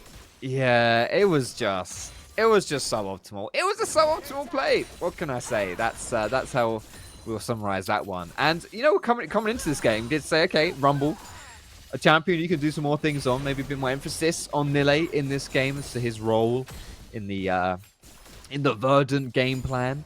And yeah, I would say 2-0-1 at 6 minutes, including a 2 versus 1. Yeah, I'd say Nille's off to a pretty good start. And this is a guy who, you know, really made a name for himself across this year, really. He was obviously a big part of Verdant's success across the year. He has really impressed on the likes of, you know, he was on Veneer for a long time as well. Last year, where he was a little bit outshone, perhaps, by the likes of, you know, a Jaeger or a Chasey, who were really ruling the top lane for a long time in the NLC alongside, maybe other names that people will be familiar like Shikari, but this year he has really stepped up to be a consistent threat across this tournament. Things like that Camille game to really put a name for himself out there saying, look, I can play what you need me to play. I can be a carry option. This game on the Rumble is continuing to show the growth of this player as someone who is not to be looked down on and someone you have to be very, very scared of. It's exactly that. Really something I want to pick up on what you said was it's not just one style of champion Nile does, it's whatever you want him to do, whatever role he has to play within the team. He not only plays it, but he plays it exceptionally well. And that's just such a boon for your team when it comes to your diversity in strategy and in draft. And speaking of draft, Nile was first pick here. This Rumble was slapped down the very first champion of the draft. Fourth Wall had all options available to do something about this Rumble, to be prepared for this Rumble, and yet, and still, here we are. Look, what they've done is they brought beers to the barbecue, and then they're the meal. They've just been turned up and go, sacrifice us to the gods of top lane. And Nile's gone, thank you, I will take this gracefully. And bless you with a swift death as maybe sleeping. Looks to try and turn it around. But remember, he's gone all out, so all those resists disappear. Vice here gets the knock up, and Nile goes golden, but I don't know how much value he gets out of a stopwatch. Misses the Q, and can't quite make it work anyway. So Cast turns up and turns that one around, and Sleeping able to get at least a little bit of something else back in this top side with the assistance of his jungler. Very good response. I think we might have Cast cursed him. Well, yes, that is precisely what I was going to say as well. We, of course, just had to say something like that as he gets killed. But we also did say that a response from Fourth Wall would be orchestrated by Cast. And that's that. That was his first gank of the game. Or first proactive, Great I'd recovery. say, gank of the game. Well done. You made us look better than we could have there. I appreciate that, Foxy. But, this is the thing. Like, you have to get to level 6 first, though, on Vibe, before you can really do things. And so, now that we're at that point, we can look at Cast to be doing some more proactive plays and getting those ganks happening. Oh, flash on in. Can't quite get the Q back towards it. Will now get dragged back himself with a shockwave. FGG comes up, throws out the Winter Spite, but the present doesn't land, goes into the ether. And Fade ends up with a bomb on top of him. Will not quite fall as Erol has to flash away from the Ferromancy crash down. And everyone survives, but that is a flash down on Erol, who got a little bit too cute there in the mid lane. What is happening? Both these teams are just absolutely berserk. Yeah, it's great. I think that hostile takeover made from the last game has just stayed for everyone. Yeah, it's just not left. People are still angry. The hostility is still there. It is. The takeover may have finished, but the hostile part is absolutely still alive and well. And yeah, these guys just really want to make these fights constantly, and it's crazy. Yeah. Flash it on. Magnustorm is there. Overcome the rest of Fourth Wall. Great pass goes in, gets exhausted, but will cleanse it away. Is now in danger themselves. Zero pops on in, and we'll get one back. We'll be able to reset right away as Nile is here. Throws on the barbecue, and the flame spits its way to another kill. Barbecue to perfection. Flicker gets stunned up with a Q. We'll need to start running away as Fade can maybe look for something more, but Nile will throw down an equalizer, and Fade flashes away. Will just about get out to safety with a command dissonance, speeding his way to safety. And I'm not even sure what to say. I think that was a 2 for 2 in the end, but I have to count again to be double sure. Yeah, and it was the TP from Sleeping, honestly, that was a little bit disappointing here when it all said and done. He TP'd in to try and match the Nile TP, but didn't have a great position to do so and didn't contribute at all. And that's kind of like the worst situation there, because you've put resources into making that play happen. You've used your teleport, but on top of that, you've also not pushed in top. You've not got plates top. And yeah, Kasane isn't exactly a carry champion that needs a lot of gold and that kind of thing, but it's still a loss, right? It's still a loss on that top side where you could have potentially got a little something back there for him. Yeah. Just not happening. In the end, I think it was only the one kill went over to Fourth Wall, so increasingly better play for Verdant as I began to look back at it. And I thought, honestly, the turnaround at one point looks quite cool. Cast was there to follow up on MXC. Kai'Sa gets to go in, and you're thinking, yeah, this could be it, but Erol is there faster. Sleeping doesn't really get involved, just saying, and Nile on this Rumble is just so scary. It's horrible, isn't it? And like he didn't have the equalizer to start that fight. It was about like 5 seconds from coming up, which is why he only used it to chase the Orianna at the end. But if it was up, that would have been a whole different story as well. Like even worse for 4-4 here, which it was already pretty bad to begin with.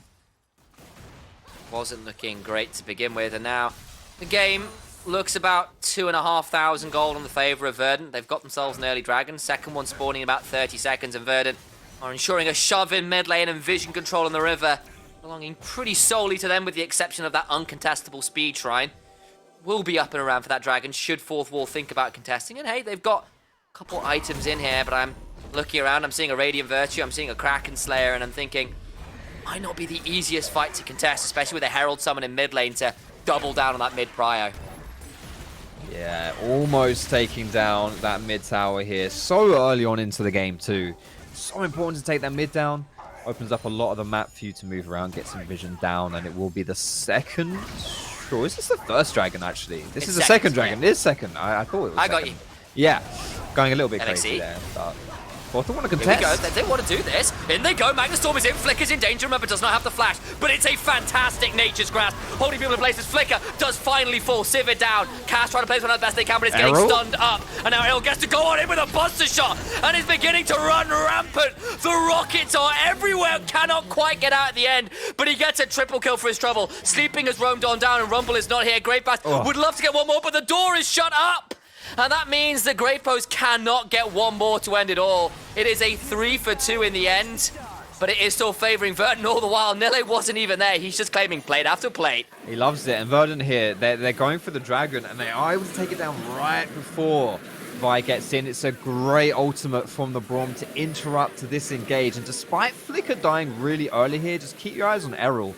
He just goes absolutely insane, and Fade with having no mana can't really contribute to this. Yes, Great Pass is able to get a kill in return. Almost gets this kill into Braum as well, but Sleeping having roamed down again to contribute nothing. While Nille was able to do what we were saying Sleeping should have done last fight, which is to stay top and get plates. You know, Nille, again, is just able to really just build up more of an advantage, some more goals, some more plate stuff there as well. And when all's said and done, that is a big win for Verdant, considering their Rumble wasn't there, who is probably the strongest champion on their team for a fight like that. Yeah, and MXC is about to face check a lot of people here. He doesn't want to, has to flash over the wall. Will get out to safety at the cost of that summoner spell. And what I also wanted to call out was that they're all off screen there, just picked up first turret in the mid lane as well. If we could flick over to the gold production, I suspect we're about to see an inverse of the gold lead from last game. This Tristana is scary, scary strong. Yep. Almost exactly as you said, 2.8k. That is a lot of gold for 15 minutes into the game, and it's very interesting, isn't it? Like we saw, this is the second game in a row where mid laners had around a 3,000 gold advantage early on into the game, but the fact that it's happened from both sides is, it's a good comeback from Errol, and honestly for Fade, it's a tough situation to be in when you're picking one of the strongest champions in the meta right now in this Orianna, and he's not quite able to make it happen. It's not even like it's been just about a 1v1 here. It's just Errol turning up some of these team fights and picking up kill after kill. And that will now be a second Herald over towards Verdant. They've got the 2 early dragons. They can run around with this Tristana and Sivir to whatever tower they so please and continue to get that structure gold into their key carries and try and snowball this game to a position where perhaps they won't fall prey to Fourth Wall's failings from last game. Verdant now, obviously, in the driver's seat, have 2 dragons to their name. It is going to be a Hextech soul, potentially, despite the top left there. That's the Cloud. That's always... The spectator lies. Yep, the spectator does. Herald's pushing down objective after objective, having so much gold in his pocket. Everything is going the way of Verdant right now. Right from the He's got a call caching in 5 CS. He's just picked up 2 turrets, well, including first turret, lad. Like... Gross. This is kind of something like, I feel like Tristana, particularly the mid lane Tristana variant that's been pretty popular over the last year or two, kind of used to fall into that kind of Caitlyn trap of old, where you kind of hit this 1.5, 2 item trough before you really came online again later on into a game. But with how much gold, how many structures, a cull yet to pop in, you're not going to have that mid game trough. This Tristana is so snowballed so fast in this game. Yes, absolutely. Like, you look at the item difference. Not even 1 item here for Fade, and 2 and a bit for Errol, and he's almost going to cash out on that cold as well. So he's in a great spot. He's loving life right now. 5 kills to his name too. The fact that he's able to siege towers so easily just really accelerates the game plan for Verdant, taking away more and more of the map for Fourth Wall, making less and less area safe for Fourth Wall as well. Verdant should be able to translate that into some really easy objective play and vision control. Not good stuff here for Fourth Wall.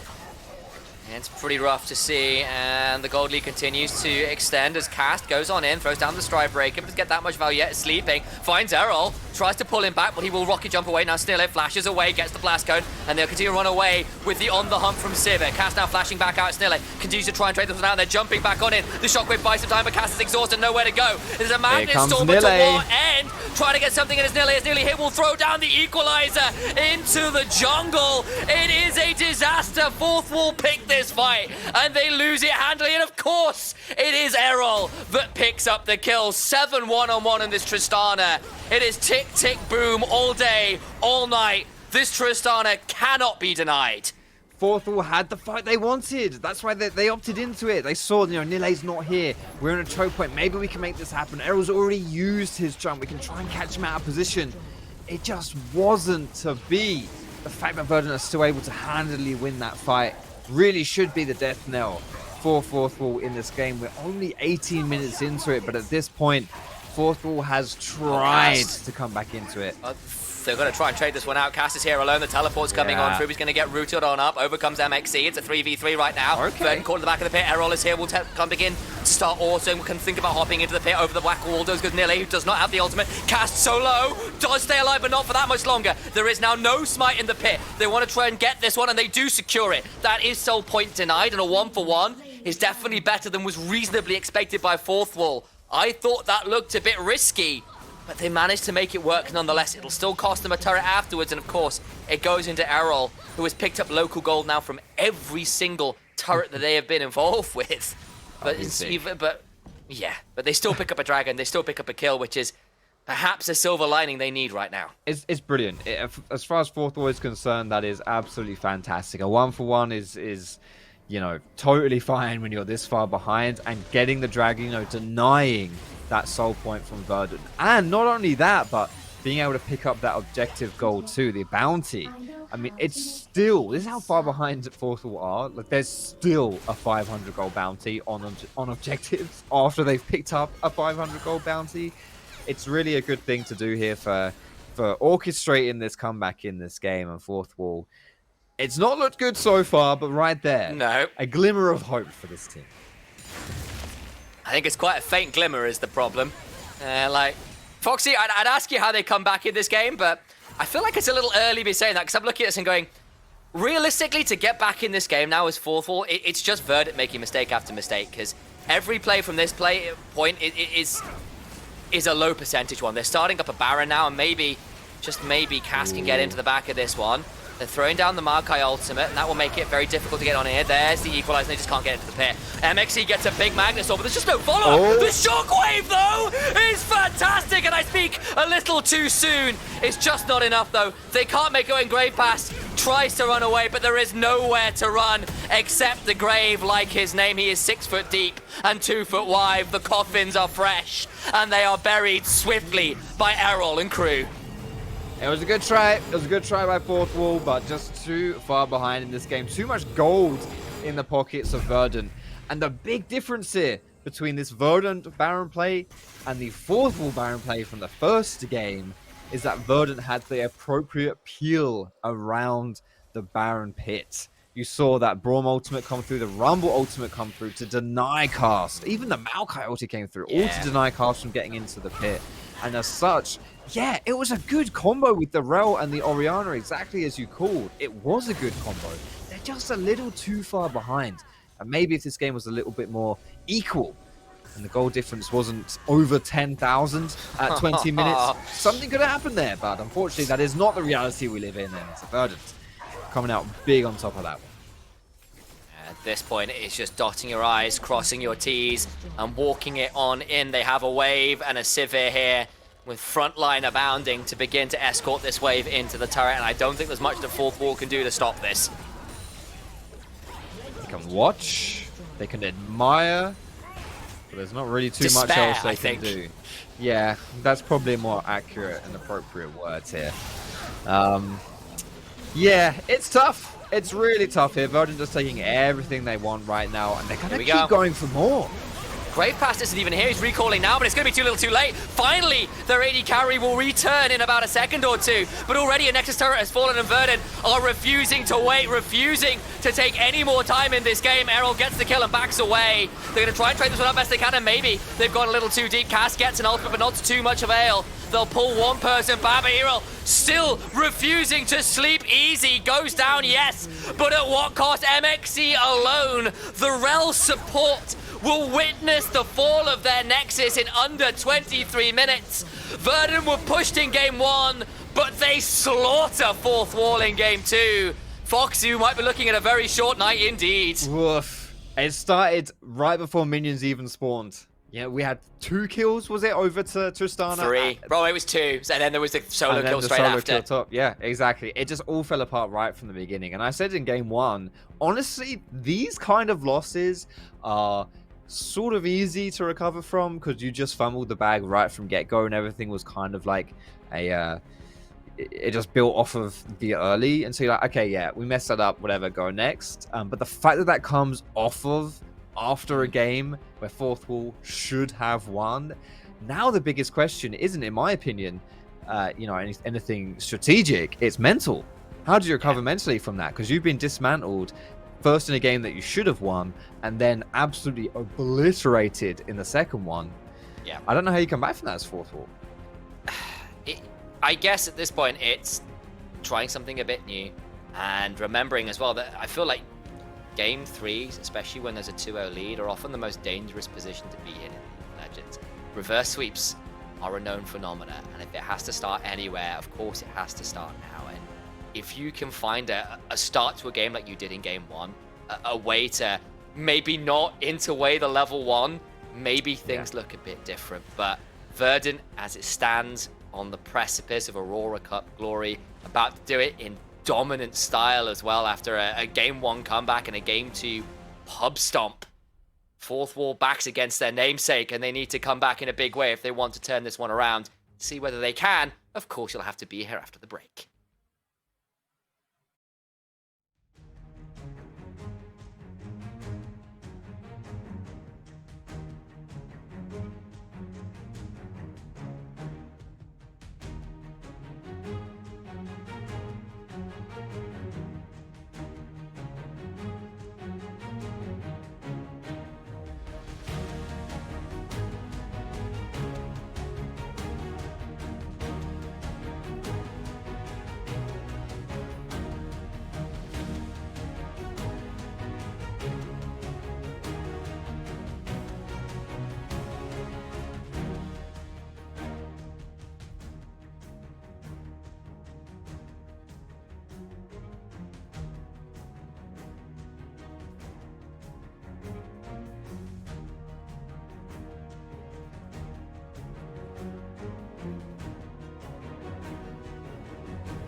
shockwave. They use it to try and pick off the Temp Kench, and then they get flanked themselves. Sleeping in the backline, and we'll stop the bullet time. We'll stop the wombo combo. A quadra kill for Sleeping. This man comes in, lovely ult out. They get the two-man knock-up. Here's the Pop Blossom. What a wombo! Double kill. Picked up for Errol. Sheehan's coming in. Natty Nat trying to avoid, trying to not find himself caught, but he's losing way too much HP. Cronin trying to find some additional damage, but Natty unable to really do much of anything here other than just slow. Cronin finds an assassination and a shutdown, but he does get taken out in response. Knockup comes in from Sheehan. We'll see if Forthwall can deny this here. Oh, here we come. Yeah, Solus have surely 4-man hostile takeover, but matters so incredibly little. Still no shockwave for the fight that is now erupting. Sleeping, standing in the front line with the ultimate as well, tanking up the damage, and now he goes back in, and he's so strong. That's 10 a minute, doing some work. Ericsson with the re-engage, but it is to no use. They don't need to take this, but they might as well if they can. FGG flashing, looking for an engagement. He isn't going to be able to find it. Vexix is still untouched on the backside. E-roll takes down Crow. And it's Verdant winning out the fight. The Yone has turned up and provide more damage than J-Links can deal with. That's a dragon for Verdant. Oh, no Afrosh in the bush. He's going to find himself knocked up. He's going to get the shockwave onto 2. There's the Ash Arrow, but lovely lantern in to safety. They find themselves a knock onto a couple of members. They do actually find 1 kill in response. Afrosh has been a complete nightmare for Cast, but Cast not going to matter. They get the knockback on the multiple members, and K5 have absolutely floundered this game. Yeah, and previous he hasn't picked up anyone here. He's actually the one being picked up instead. 4 members of Forthwall have arrived, and there goes one. Whoa, God, that's disgusting. Asfalio really has no answer to this. Gutsy will look fancy in the process, but FGG is just trying to buy time. Sillery is just trying to buy time. Lily is onto the Nexus Towers. He puts his team on his back, and he carries them all the way to the Aurora Cup final. One more game, perhaps another performance like that from Nile, and we will be seeing a Verdant whitewash in this finals. It has been pretty one-sided thus far. We saw half a game in game 1 where Forthwall looks really good, and then ever after it has been Verdant with their foot to the pedal and the other foot on the side of Forthwall's throat. It is not looking great right now, Foxdrop, and I need to see something out of Forthwall, or Verdant will be fighting a team dead on arrival. Yeah, this is it. I said at the end of last game, for me now, the question is mental. It's not strategic. It's nothing about performance, just directly. It's just how do you recover from having that game 1, which you should have won, where you played really well, everything went your way, and you still lost it. And then a game 2 where you just get absolutely boinked. I don't know. Game 3 is now, it's going to be tough to recover. Yeah, and there's 2 sides of the coin, right? Like, some people say, look, I hate to lose a game where I couldn't do anything. That's the one I hate the most. And the other side of the coin is like, I hate losing games where it was all in my control and I still lost it. They've had both happen to them, back to back, with 2 quite different drafts. And now we need to see whether Forthwall have some way of coming back. They switch sides. Maybe that will give them something of an option. Of course, remember, guys, this is Fearless Draft. That means any champions you have played before, you will not be playing again. So the Orianna, the Yone, all off the table. That kind of things. You can see at the top of your screen what those champions are. The Xayah is the ban right now from the side of Verdant, but it does mean something like a Rakan might be available. I wonder whether Forthwall might look to pick that one up early into the draft. Don't need to first pick it, of course, because it won't be picked up by Verdant, but that is still up and available.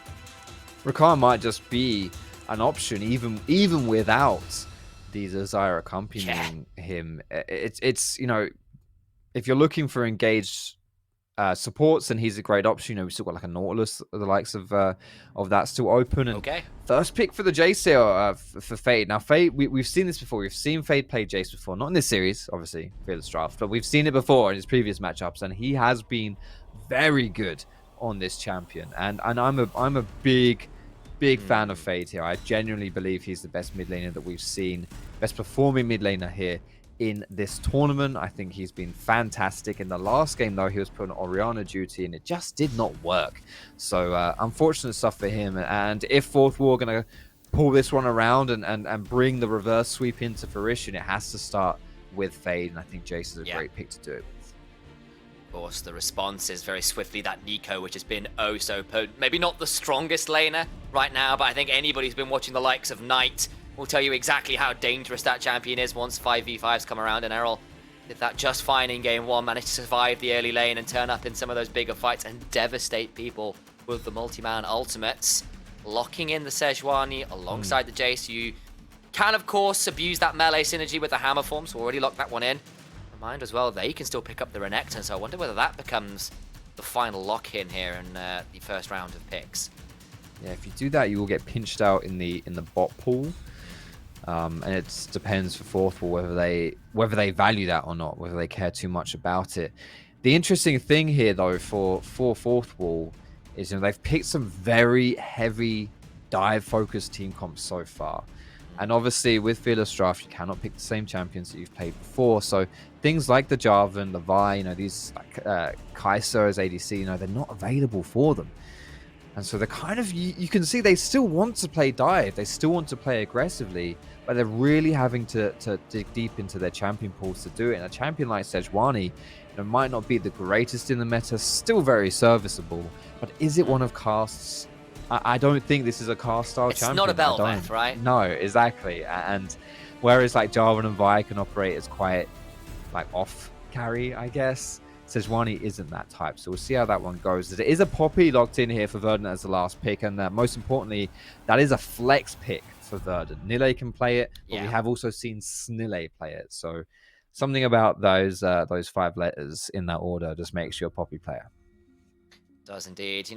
As long as whatever brand of Nille you may be, whether there's an S in front of that suffix, I managed to find the correct terminology there. If you find that in there, if you need that in there or not, but either way, it's locked in. And basically that meant the Poppy has been banned a lot this series. It's finally gotten through. The replacement for it was the Rel. They did not want to give that one over to FGG, and of course, having played it themselves, they couldn't pick that one up, so it is banned away. I think anyone who's followed FGG across their career will know, don't give that man Rel, especially when it's a potential flex pick on top of that. So the Poppy is what's let through in trade, and it is AD carries. As you said, they get pinched by Verdant. It is top lane that is pinched by the side of fourth wall. What are you kind of expecting here to see round out the comps? Debating Emilio right now are Verdant, but they've still got to pick a top laner, and they might well be leaving Nille with the counter pick. Yeah, Nille with the counter pick is always scary. Not too much came of it from game number 1, but still it's something.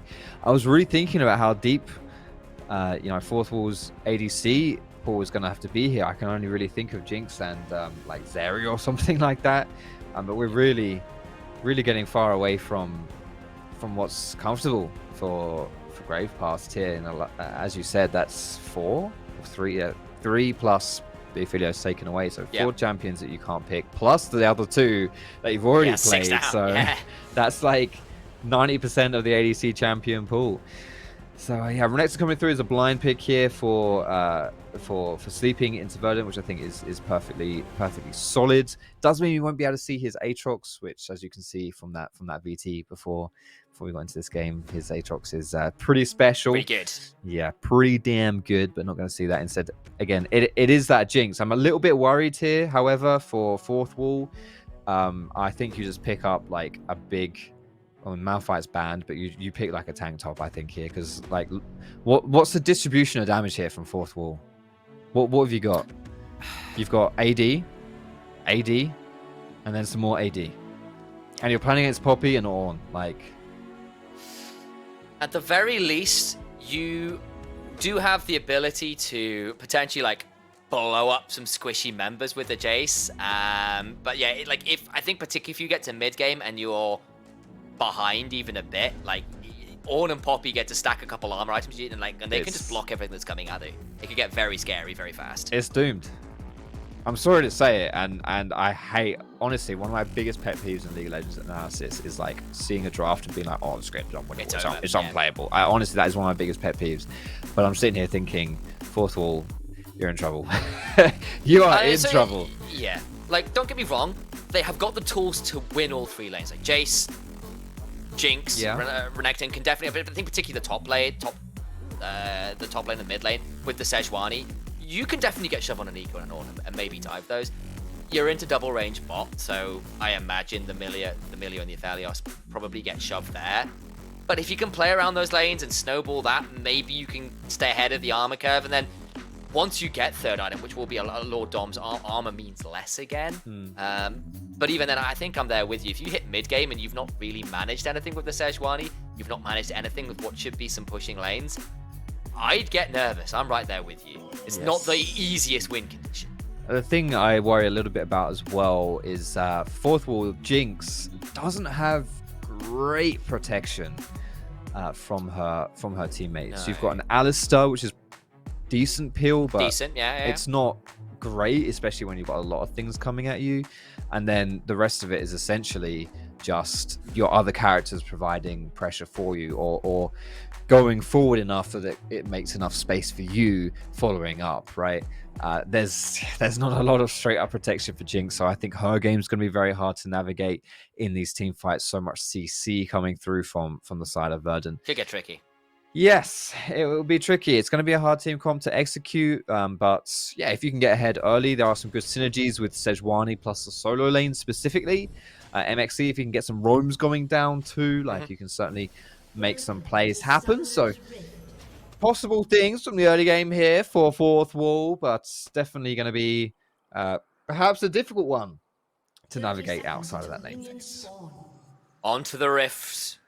We begin to fly over for what may well be the final time. Foxy really calling out that he's not the biggest fan of this fourth wall draft, has some concerns about the damage profiles, and he's got a really valid point there as well, but maybe fourth wall can prove us wrong and make this one a little bit more interesting and return to form they had first half of that game one. Players on some potentially dangerous champions. Faye, the last time he brought out the Jace, went something like 7-1 and 5 and absolutely crushed people on it. Yeah. You have got maybe a bit of a range advantage if you can get the Jinx and the Jace ahead. Maybe you've got some tools, but they are going to need to make that happen, and maybe they've not made it as easy for themselves as they can. And on the side of that coin, Verdant. Oh, Verdant. What a tournament they've had. Righting some of the wrongs they had in summer where they fell apart, lost it all towards the end of it, and threw away looked like a sure thing in summer, as Errol will walk into Fade, who just hammer forms him, and he does not enjoy that in the slightest. Oh, Lord, what a level 1. Beautiful. And exactly the kind of thing fourth wall needs to happen here. Fourth wall, live and die by Fade's success as a mid laner. I've said it, this will be like my third or fourth time saying it. I think Fade is brilliant. He is the best performing mid laner in this tournament so far. He's just so, and one of his best champions is Jace. There are certainly ways for fourth wall to be successful in this game, and it does start in that mid side, and what a brilliant trade there for Fade. Great start. Will force some early sustain coming on through, but Snille is here. Level 2 Poppy. Not quite level 3 full build, but a flash stun into a wall will do the work. Here we go, trying to find the route. Finds it. Snille can look for a flash and engage on here. Is backing towards his Raptors, where Cast is waiting. Keep him alive. Snille can flash on over. Doesn't quite find it, but now he's in a dangerous position. Snille will find some same, but MXC's getting on over. Has to flash on out. Will eat the wrong end of a shock blast. Evens up the health trade at least, but Snille committing early to trying to right the wrongs of the level 1 in mid lane to quite heavy cost on his own part. Yeah, didn't get that flash. But having said that, honestly, this is going to sound like mega copium. Poppy takes Hex Flash. So, by using that flash, I know we were going with it's this. not terrible. You've unlocked the Hex got the better Flash. summoner up. Yeah, got the better summoner up. It's fine. Sweet. Oh, you know what? I don't even hate that as an option. Is Cast now going, well, your jungler did it, my jungler can do it too. Decides against it. Everyone is swiftly pulling away. Is currently in the form of a Aphelios. Not too much to be found as Nille. It's the wrong end of a trade from Sleeping, but will swiftly respond with a Volcanic Pillar coming out of the air. I think it's Volcanic Rupture is the term for that particular ability, if my own ability name served me correctly. I will Google that for you. You know what? I'm pretty sure it's Volcanic Rupture. Oh, Volcanic Rock. I know Bellow's Breath is his W. Yeah. What's his E? God, Searing Charge. Searing Charge. And then Call of the Forge God. Everyone knows that. Or the Ram Jam. It's such a good one. As we or prefer. if Silas is in the game, it's Call of the Forgery God when he steals it. That's good. I like that See? a lot, actually. Genius. I like that a lot. Ooh. I like that engage as well. Double headbutt pulverize. FGG goes down for first blood. MXC right in the wrongs of the last game. Fantastic pick off in the bot lane. Really nicely done. Great engage there from MXC. He gets first blood, which, he doesn't really want to kill as Alistar, but it's fine. You still get a kill. Excellent stuff there. Verdant going to be on the receiving end of that one as now. They might be on the receiving end of this.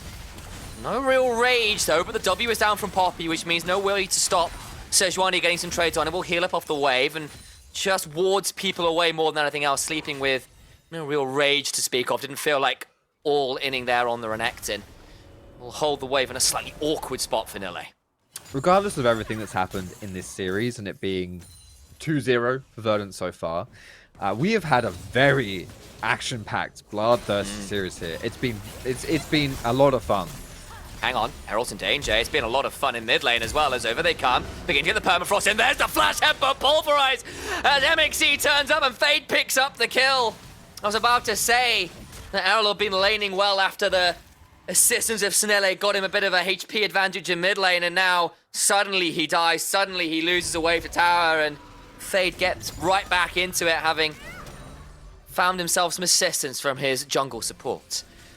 Did say that coming into this one, if Alistair Kamau gets some roams around with the Jace into mid lane, and that's exactly what he's able to do there. Made it happen bot side in his lane, and then left his lane, and made it happen on the rest of the map too. Fade now with that first kill of the game for him, able to pick up that tier and a null magic mantle. So a little bit of damage resist here can honestly mean a huge amount when it comes to someone like Nico, who just pokes you so much. It's so irritating. Just constantly taking a little bit of chip damage here and there, and you can't understate the value of something like a little bit of magic resist. Cast is playing his role appropriately. Errol is the target, get Fade ahead. He's so important to this. He's just hit level 6 though. Can make this a bit scary if they all in on this. Still no idea what's going on. Here we go. Gonna try and make this one happen. Flash in on that one. It is the correct choice. Pop Blossom comes on through. It's on to 2. Trying to trade this one out regardless. Can't secure the permafrost though, and they cannot make it happen. Whew. I mean, Top sides. Level 6 just comes on through. Sleeping's in a spot of bother. Is not taken turret aggro quite yet, and will instead get beyond the wave and heal up off it with an empowered Ruthless Predator. Bot side, we turn our eyes instead as Snille is helping zone off the rest of the bot lane of 4th wall as MXC went for a roam. Yeah, Herald taken here by casting topside, so there'll be no jungle support for this. Okay, MXC being chunked pretty low as the Severum Crescendum begins to mince up that beefsteak, looking to make some burgers out of the bot lane. Look to claim a second plate here and do so. That will be the trade for the tension elsewhere on the map. And Verdant beginning to bite back a little bit this early game, despite the 2 early kills. They keep the gold nice and even by trading back well here in the bot lane and getting some good CS numbers, particularly in that mid and bot lane. He's still here, but Cast has made his way down now as well. If Snille decides to go for this play, I think it would be ill-advised. There's also a pink ward there. Ooh. Here we go. It's rough. Poppy, level 3 is full build. That's what all the LPL casters say. You just start making these hyper-aggressive plays. Flicker, I saw that Moonlight Vigil. Everyone else did as well, and they'll be stepping aside from it as it goes just a touch wide. Just a tad here. Hopefully, Snille can actually get... No, he's going to stay around. He's going to stay around. Just so much refuses to pressure. leave. Oh, there's the flash. Oh, here we go. It's onto the Alistair. Gets knocked up. We'll take a turret shot to 1-for-1. Now Flicker's in danger. Has to flash over the wall. That's not the cleanest dive I've ever seen. Yeah, I mean, we get a kill, though, to Flicker for Verdant, so it's something I think they won't be too sad about that, but that was a lot of time spent by Snille just chilling there. Just sitting over that wall in that bush. He wasn't doing anything during all that time. But, you know, it is a Poppy, right? Poppy is one of these dog junglers. Plays for the team. Doesn't have to farm up too much. Not a big deal if he falls behind. So, yeah, I guess you can put a lot of pressure on that one. But when you're just trading 1-for-1 at the end of the day, and it's not even a kill onto Grave Pass to deny minions on the tower. Yeah, I kind of think it's a wash, and it's just a lot of time to dedicate for that kind of play. And the fact that you burn both Summoners and Aphelios to make that happen, well, Grave Pass gets to stay there, pick up the wave, pick up a kill, keeps both their Summoners. That's not what you like to see. Yes, you're still leading in the plates, you're still leading in the CS. Hell, you're doing that in mid lane as well. That's still not, it's not the end of the world, but that's not a winning play necessarily by any margin. No, it's a wash at best. As we can now look at the top side as Nile and Renekton constantly trading up against each other, as you would imagine from 2 melee champions. And as long as Sleeping doesn't get too much of an advantage, Nile will be happy in this top side. always has the potential to go for an all-in when his teammate shows up as well because of that engage with his ulti. As it looks like it'll be another Herald taken down here for fourth wall. I could have sworn I'm genuinely drunk. It's the first Herald of the They game. did not take it. Yeah, it's the first Herald. They did. I was wondering what was going on. No, I I'm genuinely, honestly when you said they're taking Herald, I went Straight to up. look and went, No, I'm honestly drunk on the success of Verdant. Yeah, and the incredible that's scenes it. you're seeing here. I don't know. I saw Cast was like standing in that area, and I just looked. So you just went, yep, he's clearly taking Herald, yeah. Yeah, I don't know. I forget we're only not even 10 minutes in this bloody game. I thought we were like, 20, yeah. Anyway, so My Cast analyst, was taking folks. Herald. As you know, I was just saying that preemptively. And a good charge into mid as well to get some more gold into Fade's pocket. Does indeed, and a bit more gold in the Jace is exactly what you like to see. Towards bot lane we go, and Snelly is here with level 6, and it looks like we might be seeing an attempted redo of the earlier dive, hopefully to better success this time around. Great Pass needs to be a bit afraid. Here comes the Poppy Copter, flashed away from by MXC. They'll get the root in afterwards, going to try and trade this one back a little bit. Quite land what they're looking for, the summoner down from MXC. And all the while, because the Poppy Copter is dodged away from it, will not be an isolated fight under there. This time the Moonlight Vigil lands into the Binding Eclipse. The HP bar in trade from both the fourth wall. I think it's just kind of overforced though at this point. I think instead you would just want to maybe, you know, push bot lane under tower, get fourth wall under that structure, and then move over to Dragon and try and secure that one. Like, you have the strength. I think you are stronger in that 3v3 if Sejuani shows up. Maybe they're just afraid of Fade and Jace in that mid lane. He is able to, despite being down in CS, he is pushing Errol constantly under his tower. It is difficult right here to go for a Dragon play with a lack of mid pro. Yeah, and Fade, of course, was kind of lacking in damage a little bit recently. Was kind of stuck on Merc Treads in a tier for the last 5 minutes or so. Has finally got back and brought himself a Dirk and a longsword, so feeling a little bit more potent as a champion suddenly, and able to throw back a bit of the hurt that's been coming his way from Errol and crew. So slightly better position. Of course, Dirk, great into towers, because of course you do reduce armor with Dirk, so you could do a lot of work if you're left alone with turret plates, and with only 2 remaining, one needs to be a little bit afraid about leaving lane anytime soon. I actually did not know Did you not? lethality worked on structures. Yeah, honestly. it's probably why it's so scary on things like Jace if you get the chance to be left alone with towers. That's crazy. Just like, you know, Mortal Reminder and stuff like that. Oh no, I that's you know, Lord Don't know. Yeah, I know you need Yeah, like yeah, Last yeah. Whisper and stuff. I want to say I think so, but I'm not sure. I know the flat pen on lethality does at the very least, which is why like you That do see makes people sense. do that. Oh, MXC, fantastic interrupt. Still surely dies even with the ult running and goes down. Never mind lethality. The most lethal thing we've seen down here is the teleports in. They're going to try and get onto Flicker. Get the ultimate off with the Breath of Life. Keep Snelly alive for now and now. They're going to Sleeping. shot back on a turret. Sleeper is in so much danger. Flashed away. Still got some HP remaining just about. No one dead on Verdant's side. They're just about surviving. And that teleport flank does not work from fourth wall. Oof. Sleeping was so low when he came in there. It was like half health. Almost died himself. Had to flash away. A lot dedicated for this bot play, of which fourth wall got nothing out of it. And exactly as our observer has correctly highlighted, Nile didn't have to come. So he's just chilling. He's absolutely chilling on this tower, just whacking it away. Not, you know, the most exciting tower destroyer in the game. Obviously doesn't have any lethality, so can't reduce any armor. Yeah, that's it. Or on that tower. lethality on. Absolutely. The build everyone I'd love should go to to, see really. it. I'd love to see it. But I don't wouldn't. think we'll be That seeing sounds- it this game. Yeah. All right, Nile, if you're listening, sending you my Castle Brainwent. Just buy a Dirk just for me. Do it. And Foxy, make it Do happen. it, you coward. I want to see it. Yumus. I want to see Edge of Night. I want to see it all. The Goat Blade. That's what it is. It's a Goat Goat Blade. Blade. Oh, that's brilliant. That's brilliant. Well, Cast knocked into the wall.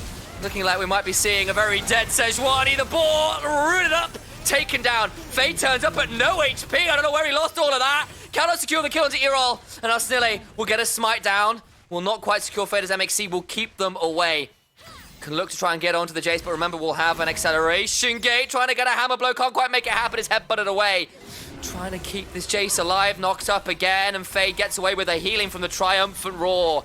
And Fade survives. There's only one person, I believe, that's lost as Cast. I think survived. Nah, I'm he not went quite down sure too, he died as well. unfortunately. All He right. was donezo. So it was just a mess. Yes, 2 kills there for Verdant. And now they're able to turn around onto the Dragon as well. It just seems like, Fourth Wall opting into these fights, and they're quite close in making them happen, but just not quite able to.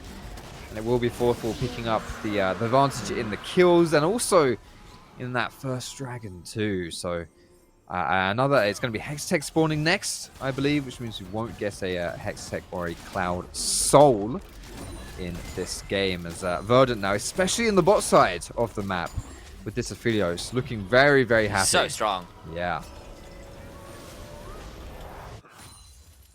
He is very, very strong on this fellas, picking up so many of the early kills, being given a lot of the early attention now in a very big position to carry. Sleeping has no wave to work with, and Snelle is here.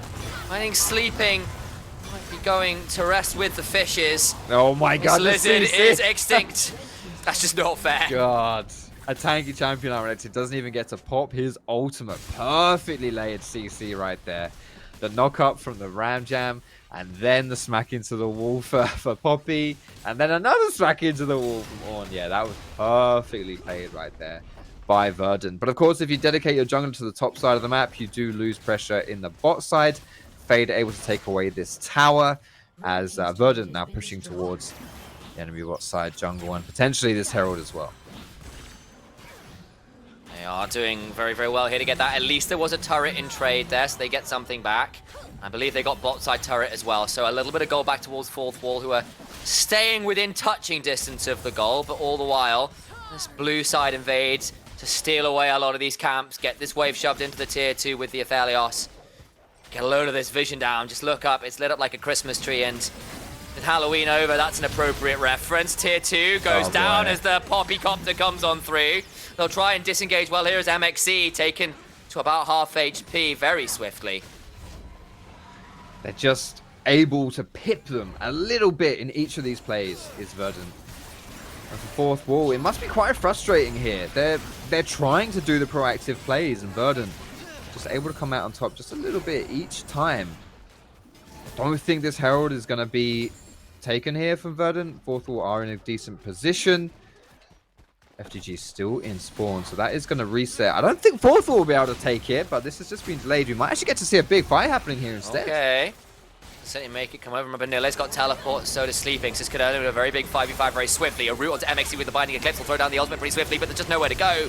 The stakes are never higher than this. Down to about 10% HP. Smited into the ground. Now Cast has to flash over the wall. Is rooted up there. Is the Moonlight Vigil to follow. Another potential option with the Gravitum as Nile comes in, knocks him into the wall, and will knock him down into the dirt very swiftly. Snille on a rampage on the Poppy.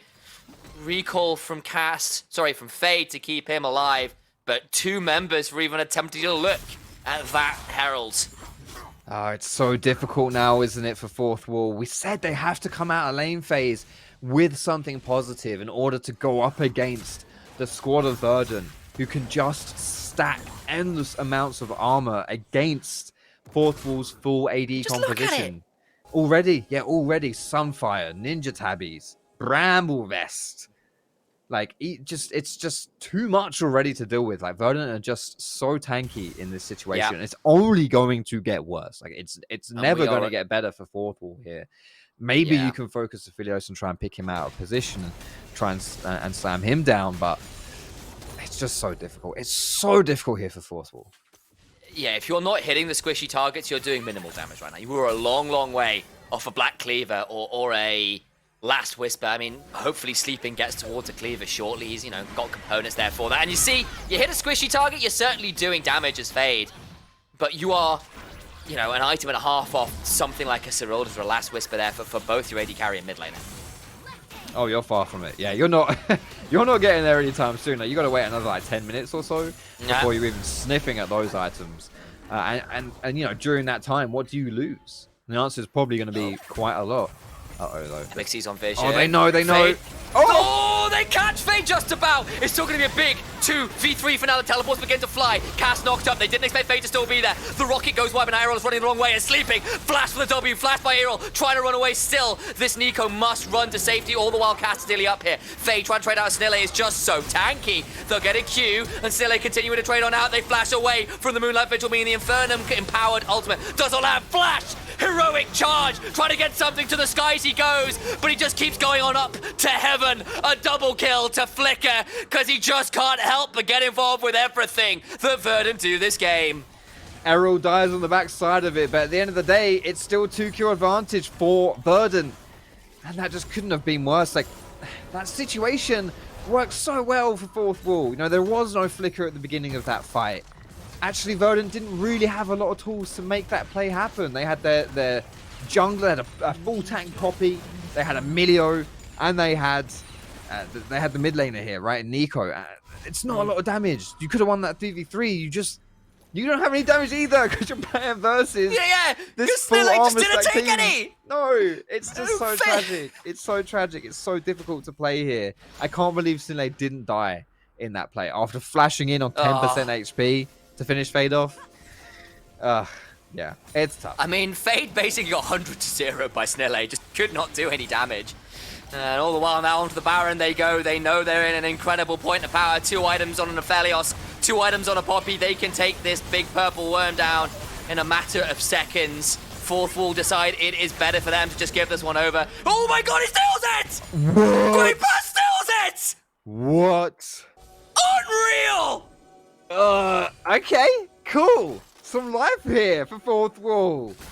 And exactly the way we were anticipating it to happen with a Jinx rocket to take down the Nash. Oh my goodness. I don't know what to say. That is the second Nash steal we've had of this series. We've not seen quite as dramatic a one as that, but it's very deserving here. If Fourth Wall are now going to start their reverse sweep, like it begins here. With a moment of magic, Fourth Wall find themselves with a breath of life in this game. Yes, they're still down. Yes, the map control is not great. But that stops the game from being over right now. That might give them a moment to maybe look for something more. Flicker has to run very swiftly while Aerol gets a root, but it's only onto sleeping. They get a stun onto Snille and a big amount of burst afterwards. They continue to try and poke and prod and find something. They've got themselves Baron. It buys them time more than anything else. A way to get towards some of those armor pen items. A way to get Great Past and Fade to being true threats in this game. Oh my goodness. Most importantly, above all else, like, yes, you deny it from Verdant, but let's not forget, Nash is 300 gold into everyone's pocket on your team, and you are struggling here. Fade looking to find something. Aerol on the flank can try and find something. They get the dragon to Verdant, but Cast was looking, flashed in for that, was looking to make it 2 for 2. Can't find the steal. Now Fourth Wall begin to back away, try and use these Baron minions to ensure something of a shove. Overcomes the Ram Jam, looking to turn everyone else into preserves. Cast is swiftly turned into some Christmas dinner right there, a month or so off, but feeling pretty rough this game as a Sejuani, a third death for the pig. It's tough. It's very, very tough. Cast's not really put on comfort here, and I think that's one of the symptoms of this fearless draft. You can be banned away from some of your comfort picks, and then once you've been able to pick others as well, like your champion pool, it gets pinched really, really hard. And this Sejuani just quite, hasn't really been able to do too much so far. Very difficult scenes here for the jungler of Fourth Wall. And for Fourth Wall as a whole, having said they're only 2,000 gold down, you look at the game and how it's been going down. If we didn't have access to what the gold looks like, we would say, okay, this game, Fourth Wall like 10k down. Again, they can't do anything. They're not able to do whatever they want across the map. It's all tragic for them. But the fact that the gold is relatively close always opens the door here for Fourth Wall to make a comeback. Indeed it is, and you just look down into the inventory of Aphelios right now, though. And I am seeing a very scary Infinity Edge upgrade. I think that's Molten Edge, if I remember my ornament names correctly. Looking oh so dangerous. 5-0-4 Flicker. A phenomenal Xayah game in game 1, a solid Sivir game in game 2, and now looking to be the main character in this final game as well. Set up to succeed by his team. Ready to deliver on the promise and the value he's been given. It really does hinge a lot on his back as well. Because there's not a lot of damage on the rest of Verdant's side. If Flicker goes down, I mean, you've got a Nico, but she's 0, 2, and 4. She doesn't even have 2 items. She's she's not that spooky, to be honest. And so that's a lot of damage there from the Shock Blast. That's a 5-level discrepancy between your mid and support. That's why Fade is hitting the support pretty hard. The problem is the rest of the team is taking absolutely no damage to speak of right now, and Baron's just about worn off, and Verdant kind of go right back to where they were before the Baron was so rudely stolen away by Grave Past. It's the one win condition now, I would say, in these team fights for fourth wall. Can you find Flicker? It's the question that needs to be answered, and MXC is on the flank. Here we go, finds a bit of an engage to try and knock Flicker in, but he gets a breath of life from Milio and flashes away to safety. Sleeping tries to get to the backside, but he's a little bit late, trying to find an angle. Errol flashing away. They're trying to do something, but they've lost 2 already, and Sleeping turns up and decides, yeah, that one's not for me. Flash from Flicker does not manage to let it onto Fade, but they're still going to keep on running with that W up from Poppy. Makes it so difficult. Knocks him into the wall, and Jace is not looking like the man of tomorrow. He's looking like the man of the past, because he is dead to rights. Excellent team fight. Again from Verdant. It's so difficult to penetrate the front line. When you've got Ornn, you've got Poppy protecting your carries. I think, you know, Fourth were able to find the flank. They were able to find what they were looking for. It was probably the best fight they were going to get. A great engage from MXC. And then sleeping on the flank as well. But, you know, Flash, Cleanse, all the rest of the team coming through with that CC. It was just too much. FGG's been playing with Sleeping for like 3 minutes, by the way. Like, they've been chasing each other in the jungle here for this one. He might get out, though. Throws up a thumbs up. Yeah, That feels more like everything is fine. Cass is going to try and come over and keep him alive. They're going to try and turn this one around. Throws down the Dominus. But look who else is here. It's Errol over the back of this. They could turn this one around, yeah. If they land a good tangle barb, this is so much danger. Fade is here. Can try and turn this one around. Has got a Caulfield's Warhammer to try and help speed things up a little bit. Throw out a Bellows Breath, and that is finally a shutdown going the way of Sleeping. They get finally something back, but it is a paltry consolation prize for sure. It's not a lot, but it is something. And in a game like this, you will take something. And most importantly as well, the death timer you've got to check out too. Nile is dead for 30 seconds, and this dragon will spawn around the same time Nile gets back alive, and he doesn't have teleport, right? So, yeah. Just a quick note as well. Sorry, I'm just perplexed because I look at the top of the minimap. Look where that Alistair is right now. He's vibing, man. He's just like, nope, not on the side of the flame. It's like, I know Baron is spawning. That is a long flank angle. I think he's just about to get himself spotted out by that. I don't know if he is. I like it. He's just going to find a hex flash in. They have no idea. Fourth what we've got to do is they've got to force this fight here while Nile is dead. Don't have a lot of time left to go for it, though, as he's just respawned. He's coming back. It's a little bit of a timer. Oh, MXC. I think he's got to leave it alone. That was a nice idea with the flank angle. Won't quite find it. And instead, all the while, Verdant just run down mid lane to the exposed inhibitor instead and say, yeah, never mind walking into this place where we have no vision. Let's run at the inhibitor instead. Makes a lot of sense. With this inhibitor down alongside the inhibitor bot side, this Nash will be all but taken. Cast is on the flank, but again, not going to be able to spot it out. Just a little bit too difficult. Moving straight over to Baron. And Fourth Wall, I don't think they can stop this one. I don't think they can contest it. They can try. And even if in the 5v5 they stand a chance, which to be honest, I'm skeptical of, with this bot wave, this mid wave, pushing as hard as it is. Yeah, it'll be too difficult. We'll see what they can do though. Fortunately, Nile has the Forge God on speed dial, and he'll be ready to pull that phone call at any given moment. They find an initial stun. It's onto Errol, not to that much value, though. He's down about half HP, though. And Baron looking a little bit risky by the moment. That's a big miss on the Moonlight Vigil, but the Forge God comes straight on through. MXC, he's cooked medium rare. Flash on him from Sleeping, but the Breath of Life keeps him well and truly safe. A double kill already for Flicker, who was burning bright in this game.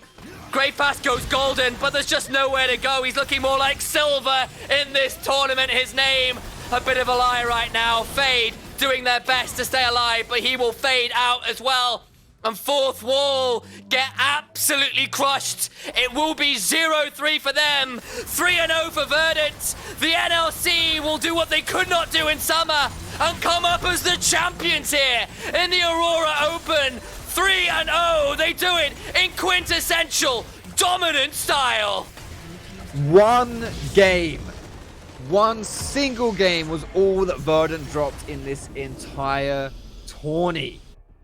Beautiful display from these guys to, you know, come back not only just in such dominant fashion just as it was for the whole tournament, but in that first game of the series, it should have been fourth walls, and they decided, you know what, we're not going to lose this game. We're going to win this one. And from then, nothing but pure domination. Game 2, Game 3 was theirs from start to finish.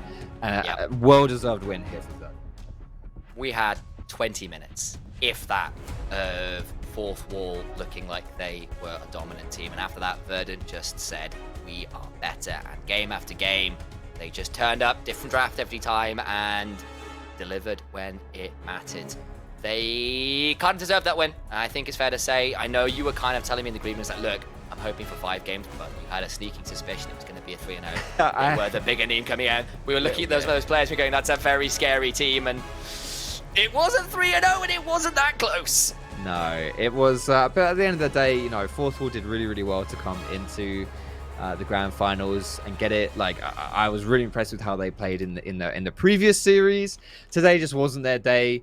They tried, but Verdant, well deserved. Just from top to bottom, honestly, every single one of their players has had stellar performances, not just in this series really, but in the entirety of this tournament. You know, that they've been able to just. They don't really have any glaring weaknesses as a team, and that's always going to be so hard to overcome. You've had games when Nile's carried, we saw that in this series. Snille in the quarters, I believe it was invading and getting solo kills as Poppy. Obviously, we saw Errol in game number 2 pop off as well, Flicker in that game, and FGG as well. Like, monstrous. Always just like the glue that holds the team together, and it was just... There is no weak link in this team. There is not something you can look at and be like, this is where we can attack Verdant. And as a result, here they are, 3-0 in the finals. Perhaps the glue behind the scenes, Danksmond, is here to chat with us as well about the Verdant victory. If we can go on over, congratulations on the 3-0. Outside of about 10-15 minutes in that first game, that was incredible from your boys. I mean, I was getting kind of afraid in the first game. Hero was down like what 80 CS. I was like, is Fate the new secret faker of EU West, or what's going on here? Yeah, well, Fate is a quality player, honestly. But despite that first game, he brought it back, and he was really solid in the second game, and he existed in the third game. So there we go. We'll take that for him. Were you expecting it to be a 3-0 coming into this? Obviously, always 100%. Players from a team and coaches and like, yeah, well, we had total faith. I knew if we just played our game, we'd get a 3-0. But honestly, realistically speaking, mate, were you expecting that? You know what? Yes, I was. I've been called out for unhyping, but yes, I did expect the 3-0. I will say though, first game, I think the only reason we won was like basically pure experience, player to player wise. Yeah, like seriously, if they knew how to close that game in 20 minutes, they would have won. Yeah, so I think where those players end up with a little more experience. Yeah, you're completely right. Exactly. I think that's the only reason we won. Because we had the experience to turn it around. Because we shouldn't have won that game, not at all. I think if it was the other way around, the game would have ended in 20 minutes, right? So it would have looked like game 2, basically. Yeah. It would. And I guess with that in mind, obviously, NLC summer didn't go the way Verdant were hoping for in the end. It was a really good regular season, and playoffs kind of didn't come out as it planned. So, what has it been like, kind of coming off that disappointment, especially with how confident you guys were coming into a tournament where things are a bit up in the air? It's fearless drafts, there's new rosters, there's new teams, patches have changed, practice is often a little bit hit and miss depending on when you've got players, what times they're at. What has it been like coming in as Verdant, an organization that often has quite high expectations of itself and their players, into a tournament like this, and the run you have made? Like, what's that journey been like? I mean, we dropped one game, the whole tournament. I felt like the way I like approached the players to like get them on the team was, please come play, keep the prize pool, have fun. Like, you don't have to invest any time into this at all. And it turned out great, I guess. I mean, I think a big Great part pass. of this team is like they're just having fun. Like we haven't been practicing, we haven't been doing anything. It's only fun, and there's no bad days at all, because like there's no sad days where they have to sit in scrims for like 5-6 hours, do reviews, etc. It's all just fun and games, right? Yeah, I think and that's the difference. it's always more fun when you're winning, and playing 10 games and only losing one is a pretty good way to have fun. I think I'll hit with my last question here. I was just saying this to initialize earlier before you came on, how top to bottom your team's roster was very impressive, and you had each one of your players would have at least one game where they hard popped off. You know, for me, I remember like Snille invading as Poppy and getting solo kills onto Matty Matt like early on into the tournament as well. Like, if you were to choose an MVP for your team for the whole tournament, MVP, who would you choose and why? Because honestly, genuinely, I know it's like picking out your children. That's always difficult, but I just think that's just a difficult question, with how your team has performed. They all had their moments. So if I had to pick, right? Yeah. Across the whole Can tournament. I pick? Oh, yeah, can I please pick 2, at least? I'm gonna pick out 2 or 5. Okay, go on. I'll say Nilla and Flicker. And why? Is that okay? Oh, that's fine. Yeah, as of long course, as you back it up, man. Great choices. Yeah, back it up. Yeah. I'm not gonna pick. Show one. working. Come on. This is what we'll be marking you after this. It's alright. Also, I just want to say this is actually also my last game in NLC. Oh no. So 2 years in NLC. So I just want to say goodbye to everyone as well, and I also like to thank Sammy, the owner of Verdant, for like bringing me in and trusting me that I could run a Division 1 team as well. I've now gotten a 2nd place, a 3rd place, and a 1st place. So I've gotten 1, 2, and 3. So overall, it's great, right? 2 finals, ending on high. Semi-final. Yeah. Brilliant. Okay then. Well, we'll be sad to lose you. Congrats on the victory again. And I guess final moment here is there. What's the future then for you and some of these players? Give us a note on what you expect some of the ceilings of these players. Big them up going into next split, considering a lot of what this tournament is about is saying like some of these players. It's all about the future. Them. It's all about next split and the upcoming potentials for ERLs and Division 1 teams they may end up in. So big them up, big yourself up. What's next for these guys? Snille was that close last year to a very, very high-end top tier, but kind of lost it because of her import duo. Hopefully he can get back on like that level, like having trials like that. Nille, I really hope he gets back to like a higher EL. Flicker has 1 year left of school, so he can't commit like full time yet, sadly. Coming soon. FGG, I don't know. He's gonna go Korea or something. I mean, he speaks the language, right? So why not go Korea? Flicker, I mean Erol. I think he's retiring. Like, this in real life, uni. Like maybe I think he figured out that he's too old to make it very, very far, and even if he could get like a split or 2 in LFL, it wouldn't be enough to set him for life, right? So he has to get an education and move on with his life as well. With that said, I think he's still gonna do some part-time. Maybe you'll see it in NLC on some part-time stuff, but I don't think he's completely out. I'm moving to another league where I got the opportunity to run the league department all by myself. So nice. I couldn't say no to that. Good stuff. Well, thank you so much for the insight, for picking up the players, for giving us a fond and fabulous farewell to yourself and the rest of the team. And what a way to go out. So we'll leave you this moment to celebrate the victory, to celebrate hopefully future successes, whatever that may be. And again, thank you guys for casting this split. Bye bye. Thank you, man. Surprisingly heartfelt at the end there to hear, some big things for some players, perhaps an end for others, and once again a changing of the guard as often is in ERLs towards the end of the year. Yeah, especially NLC, we've seen a lot of faces come and go, but one thing you can say about all of them is that they're passionate about League, which is brilliant. Yes. So it's always good fun, and it's nice seeing players move from, you know, as sad as it is seeing people leave the NLC. It's good to just see where they're going next, and it's nice to have provided them that stepping stone, you know, with this league. So.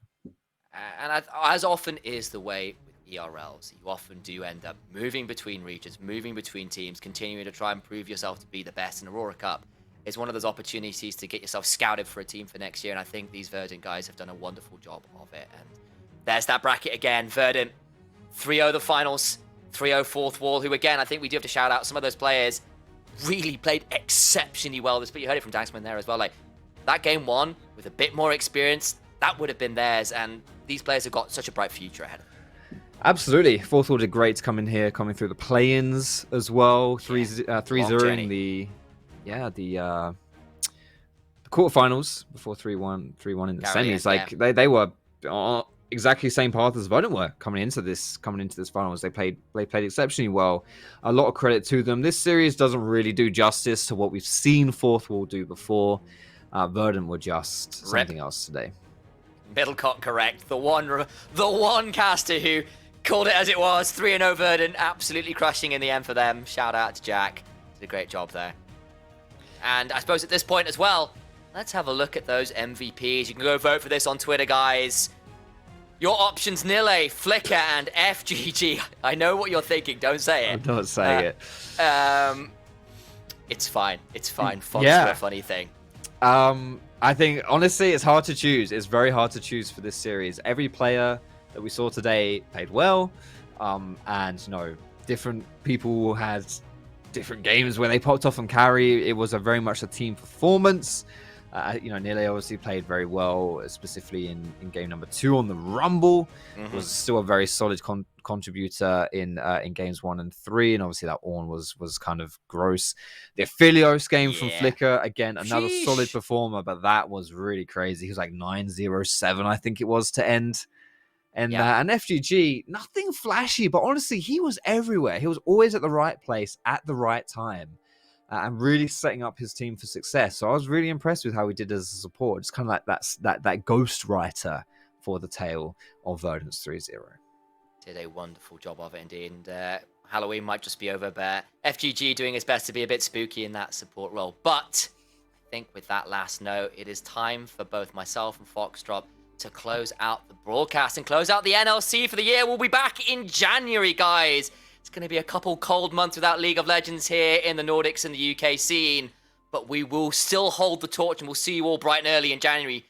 We'll see you all then. Until then, though, we wish you a wonderful rest of your year. Flipping it, that feels a bit odd to say, but until 2024, we wish you a wonderful rest of your day, year, and we will see you then. Bye-bye for now.